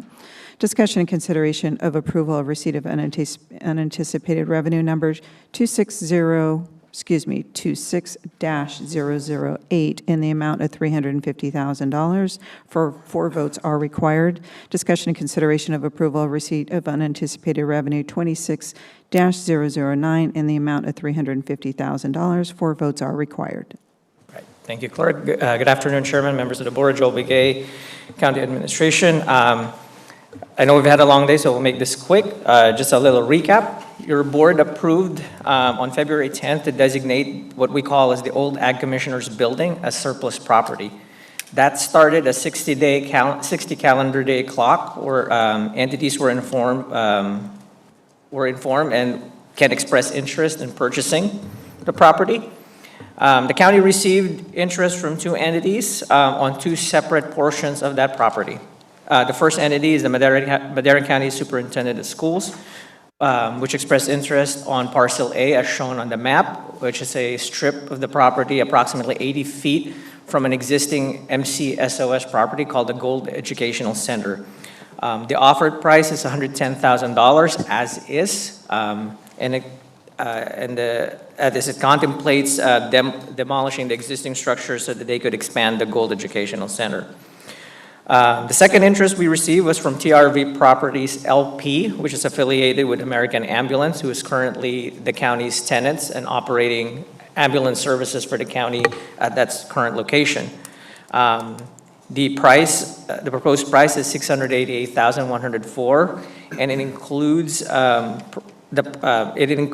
price includes work related to abatement improvements, roof and ducting, HVAC units, and the removal of a modular. The actions 3 to 5 will help us execute these agreed upon work that's included in the sales price. It will also allocate brownfields revolving fund money, which is eligible for the county to utilize and to perform this work. That concludes our formal presentation, and staff is available for any questions. Thank you, Joel. Look to my colleagues for any questions, comments they may have on this item. Chair, I don't have any comments related to this directly, but I just want to say how happy and proud I am that American Ambulance is in Madera County. You guys have done everything you've said you were going to do and more. I've reviewed response times. They are way down. Service levels are way up, and we're just so happy that you guys, chose to come into Madera County and serve this community. By all accounts, at least what we've seen so far, you guys are doing an amazing job. We're very thankful. Agreed. I'd just like to thank staff for moving expeditiously on this project. I've been an advocate since I came on the board for disposing of property owned by the county that we're not utilizing. We're not a property holder. We are working for the people, and when we have property that sits and sits and sits is not utilized, it's a blight on the community. It is an unnecessary expense on the county, and it definitely is money that could be utilized for other purposes to serve the people. So I thank staff for moving on these and any others you find through the years. Thank you. Thank you for that. Any additional comments? Seeing none, we'll look to the public for any public comment they may have. None online. Seeing none, we'll bring it back to the board. Move for approval. Second. We had two motions in 1 second there. Let's go roll call vote, please. Supervisor Poitras? Aye. Supervisor Wamhaugh? Aye. Supervisor Rogers? Yes. Supervisor Gonzalez? Aye. Chairman Cully? Yes. Vote passes 5-0. Thank you, Supervisors. Thank you, Joel. Let's move to item 8D. Public Health Department, discussion and consideration to adopt a resolution approving the application and agreement with the Climate Bond Grant Fund for Urban Greening Grant Program. Good afternoon. Good afternoon. Good afternoon, Mr. Chair and members of the board. My name is Tierra Munoz. I am a Public Health Program Manager at Madera County Department of Public Health. Madera County has been invited to apply for the Urban Greening Grant funding following the board's approval of the attached resolution. Our proposed project focuses on expanding tree canopies as well as shade, water, efficient landscaping, and a demonstration garden space that can serve as both an educational and community resource. These improvements are especially important as we continue to address the impacts of extreme heat, including the need for more shaded outdoor areas and practical strategies that help residents learn about water conservation, drought-tolerant landscaping, and healthy food production, and ways to make their homes and neighborhoods more resilient. The demonstration garden will provide a hands-on space for education, workshops, and community activities, while also creating a more welcoming environment in the outdoor space. This funding will also help offset a portion of the outdoor improvement costs associated with the Community Resilience Center project. And we have a strong history with this funder, as they have included the work of the walking trail and the park course at the DSS and Public Health campus on Sunrise Avenue. We are hopeful that this opportunity will allow us to build on these previous investments and build additional resources in Madera County to support healthier community spaces. Thank you. Excellent. Thank you for the presentation. Any comments, questions from my colleagues? Just have a question. Yeah, thank you. Remind me where the demonstration garden and these improvements are going to take place? These are going to take place within the Community Resilience Center space. Okay, thank you. Okay. Unless we have any additional questions or comments, we're going to look to the public for any public comment they may have in the room or online. None online. Okay. Seeing none, we'll bring it back to the board. Move to approve. Second. We have a motion and a second. Roll call vote, please. Supervisor Gonzalez? Aye. Supervisor Poitras? Aye. Supervisor Wamhaugh? Aye. Supervisor Rogers? Chairman Cully? Yes. Vote passes 5-0. Thank you. Thank you. Let's go to item 8E. Public Works Department Administrative Services Division, Budget adjustment for the SR 41 expansion project, discussion and consideration of approval of transfer of appropriations number 26-005 in the amount of $12,500,000. Discussion and consideration of approval of receipt of unanticipated revenue number 26-005 in the amount of $12,500,000. 4 votes are required. Good afternoon, Chair, members of the board. Jared Carter, Director of Public Works. So this item is one of several here today on the agenda related to our 41 project. And in essence, what this one is for is to transfer money from the State Route 41 Impact Fee Fund collected through our Road Impact Fee Program into the account that was established for the 41 construction. What this will allow to do is cash flow the project. As you're aware, and then another item, we have federal grants that are paying for a large portion of this project. And so we'll use this funding to cash flow some of that work and then be reimbursed through the federal refund program. I did want to just point out a couple things related to this particular item with the road impact fees. So we have done one reimbursement from the federal funding already, and we're seeing about a 3 to 4 week turnaround on that, which is pretty good for considering some things can take longer. In terms of what this is going to leave in the 41 impact fee program, it will leave about approximately $12.5 million in that fund. Of that $12.5 million, there is about $10 million that's already essentially allocated for other items related to 41 through right-of-way and mitigation. And so those are not included in this because this is strictly for construction. So roughly about $2 million will remain in that fund that's currently uncommitted. And we are collecting money into that program monthly. On average, I think we're seeing around $800,000 in impact fees coming to the 41 fund of the Road Impact Fee Program. So I'm available for any questions. Thank you for the presentation, Jared. Any comments or questions from my colleagues?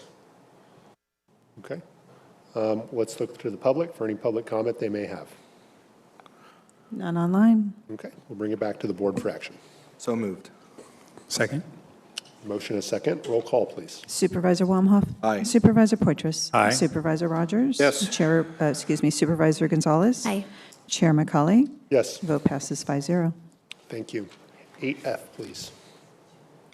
Public Works Department Administrative Services Division, discussion and consideration of approval of receipt of unanticipated revenue number 26-007 in the amount of $26,550,000. 4 votes are required. Good afternoon again, Chair, members of the board, Jared, Director of Public Works. So again, this item is related to the 41 construction project, and this particular item is receipt of unanticipated revenue, which is represented by the federal grant funds that we were awarded through 2 programs, one through the Congressional Discretionary Spending and also through the Rural Grant, which I'm proud to say we are the only county that got that funding in California. And so, yeah, again, this money would be moved into that construction fund for utilization on expenses, and we're seeing roughly 3 to 4 week turnaround on reimbursement. So I'm available for any questions. Okay, thank you. Any questions, comments? All right, we'll look to the public for any public comment. And we'll bring it back to the board for action. So moved. Second. Motion and a second. Roll call, please. Supervisor Wamhoff. Aye. Supervisor Poitras. Aye. Supervisor Rogers. Yes. Supervisor Gonzalez. Aye. Chair McCauley. Yes, Vote passes 5-0. thank you. Looking at 8G. Public Works Department Administrative Services Division, discussion and consideration of approval of receipt of unanticipated revenue number 26-006 in the amount of $5,813,358. 4 votes are required. Welcome back. Good afternoon, Chair, members of the board, Director of Public Works, Jared Carter. Again, this is an item related to our 41 project, and this particular item deals with receipt of unanticipated revenue from the Enhanced Infrastructure Finance Districts. Specifically, the 3 districts are the Tesoro Viejo, EIFD, Riverstone EIFD and the Riverwalk EIFD, totaling approximately $5.8 million between the three that's going to be distributed into the Fund for 41. These projects, or this improvement project for 41, is part of the plan for those EIFDs, so it was, contemplated that these would help assist pay for that.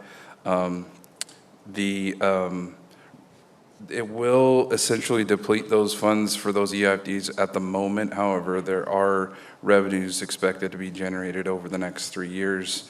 Around $2 million a year will be generated for those districts that would go back into the EIFD funds for those. So available for any questions. Thank you, Jared. Any comments, questions?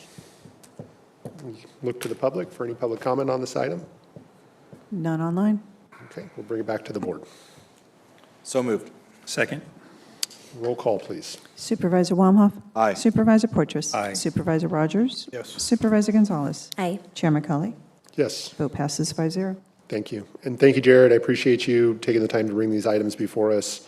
I know it's extra work, but I think it makes things a little bit more clear for the public, which I know they appreciate. So thank you. Happy to do that, and I just wanted to also make a quick announcement that we did put the next update for the project on the website, so if you're following along, you can check that out.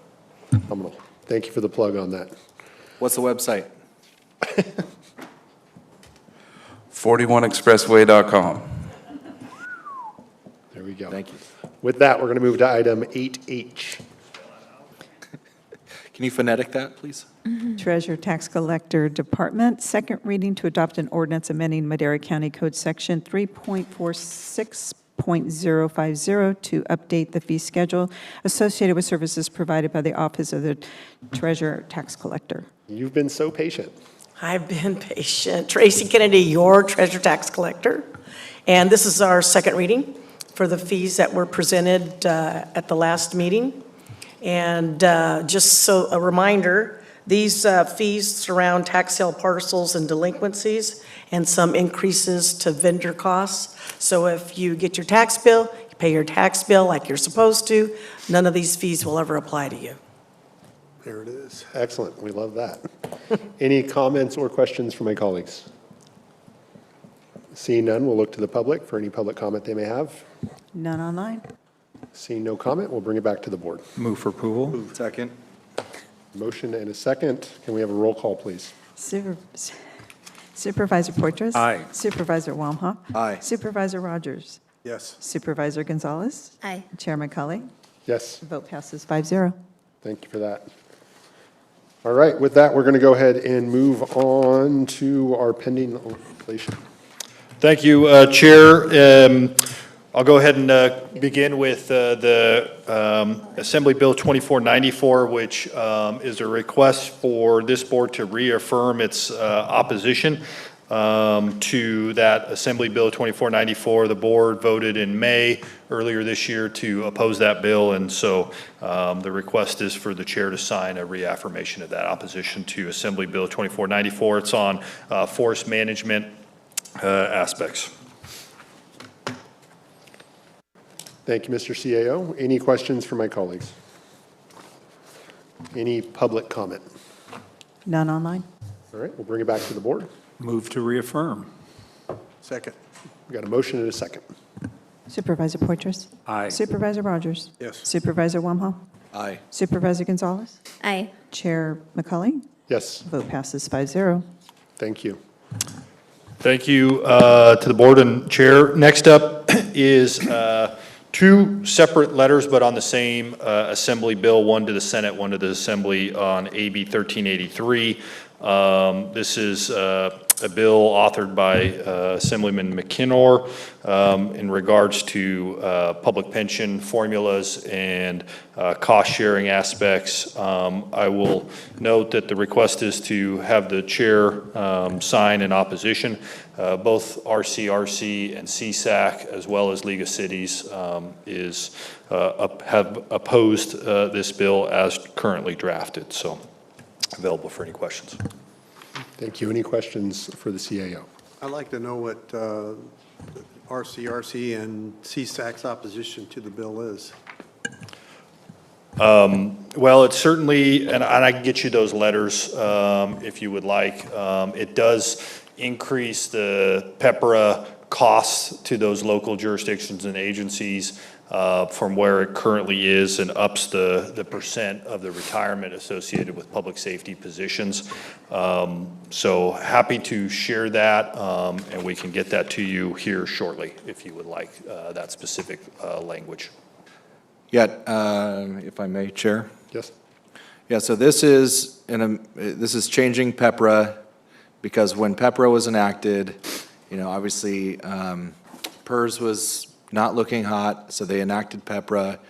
Well, as a result of PEPRA in 2013, seen applications for law enforcement officers drop over 60%.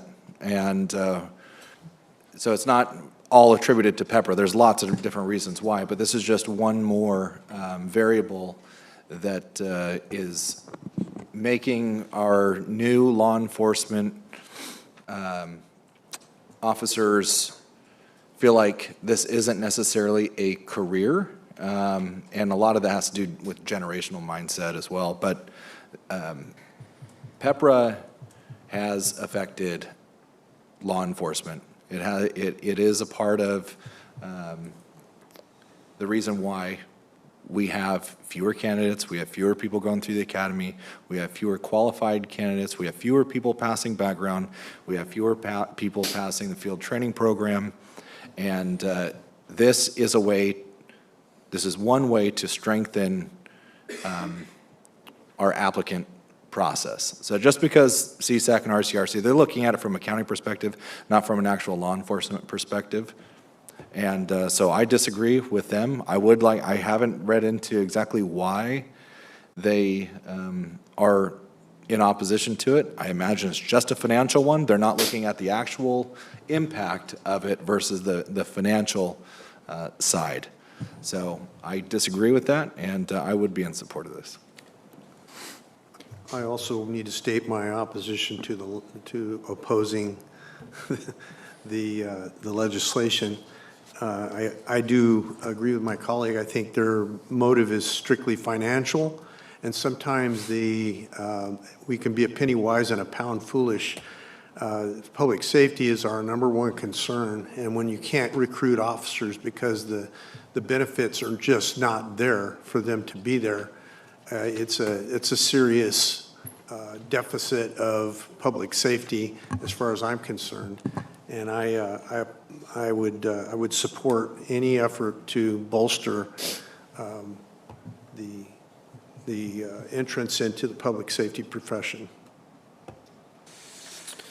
Okay, seeing some opposition here, perhaps this is something we can bring back at a later date after the two of you have had some time to review with our association folks their concerns in regards to legislation. I believe it really, as you alluded to, is a financial position that, really looks at some of our long-term liabilities. So definitely would encourage you both to meet with CSAC and RCRC and review with them. And then, as I suggested, perhaps we can review it at a later time. Any other comments or suggestions from my colleagues? Seeing none, we'll go ahead and move along to supervisor and staff reports. We'll go ahead and start with Supervisor Rogers. Yes, I attended FMAAA, which is the Fresno Madera Area Agency on Aging.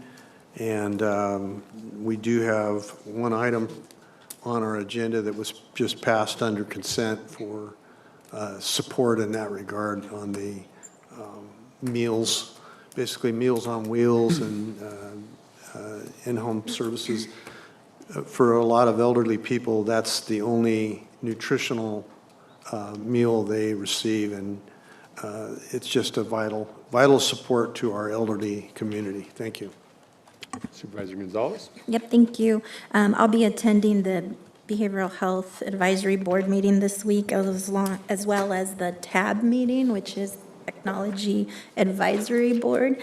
I also want to encourage not just our staff, but the members of the community to join us in County Night this Friday. I just purchased my tickets last night, and so I'm excited to go to the ball game. So it's Friday night at Chachansey Park. We can provide that information to anyone who wants that. And I wanted to share that I will not be here at the September 1st board meeting. As you know, I'm the chair of the First Five Commission, and I was invited by our executive director to attend the summit conference. With First Five is funded by tobacco funds. And with the reduction in smoking, our funding has changed significantly, which, is a good problem to have because less people are smoking. So, with that means there's some changes to our services and our budget. So I'll be attending that conference the first week of September. So that is my report. Thank you very much. Thank you for the update. Supervisor Walmoff? Anti-tobacco, pro-Zin, right? Yeah. I don't. All right, I only have one thing to report. Last Wednesday, I attended the Madera Chamber Lifetime Achievement Award, where we just so happened to honor one of the finest chiefs of staff that we have here in Madera County, Micah Flores, for her 4 Around 40 award. So, congratulations. They went through, a lot of baby pictures, adolescent cheerleader pictures, and so you've done a great job, and you do a lot of work within the community and FFA, and you're on like parent-teacher stuff, and you're just a little misinvolved. So you're very organized, and I'm very grateful that you're in our office. So. Thank you, Mr. Chair. I'm going to be attending a RCRC board meeting tomorrow in Sacramento. Then on Thursday and Friday, I'll be in San Diego attending the California Transportation Commission. We'll be receiving the final approval for funding for SR 99 South. It's been a lot of blood, sweat, and tears over the last 8 or 9 years, and I'm going to be there in case there's a hiccup. So otherwise, with approval, we'll be having a groundbreaking for SR 99 from 12 to 7 in February, so just in a few months. Thank you. Excellent. Great work with that. Supervisor, you need seconds? Yeah, I just forgot that tomorrow I will be headed to Sacramento for the CSAC Board of Directors meeting, and so maybe then I'll find out about 1383 and all the reasons why they're opposed to it. But so I will be in Sacramento Wednesday night through Thursday. Excellent. Karen? Nothing to report, thank you. Council? No report. Thank you, Chair. Mr. CAO. Thank you, Chair. I apologize if we could perhaps revisit item 10 on the agenda on pending legislation, simply as a matter of just ensuring the record is accurate, since the board did take this up as a subsequent need item. If I could request a motion and direction of staff to provide the comment letters and positions of RCRC and CSAC on Assembly Bill 1383 and provide that and report back to the board later. So moved. So we have a motion. Second. You're looking for a motion for no position, is that correct? Correct at this stage, yep. That, So moved. okay, we have a motion and a second. Roll call, please. Motion. Second. Supervisor Rogers? Yes. Supervisor Poitras? Aye. Supervisor Wamha? Aye. Supervisor Gonzalez? Aye. Chair McCauley? Yes, Vote passes 5-0. thank you. Nothing to report, sir. Excellent. Thank you for that, Mr. CAO. And Thursday, I have a Valley Air District meeting. That is all I have to report. As the public knows, we have additional closed session items to discuss, so we will retire back into closed session.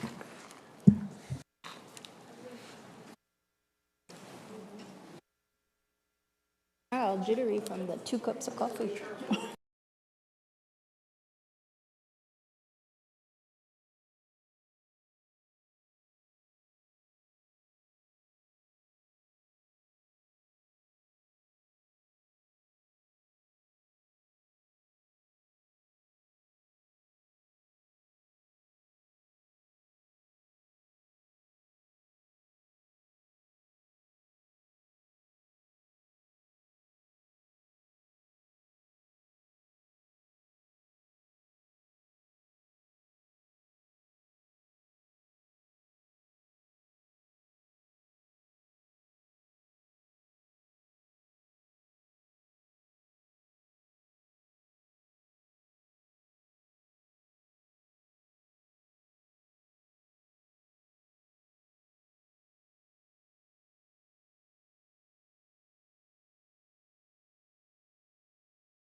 comment. I don't want to. We are live. All right, welcome back. Council, do we have any reportable action at a closed session?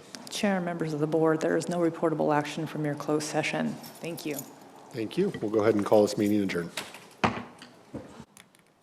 right. Thank you, ladies. Thank you. Have a wonderful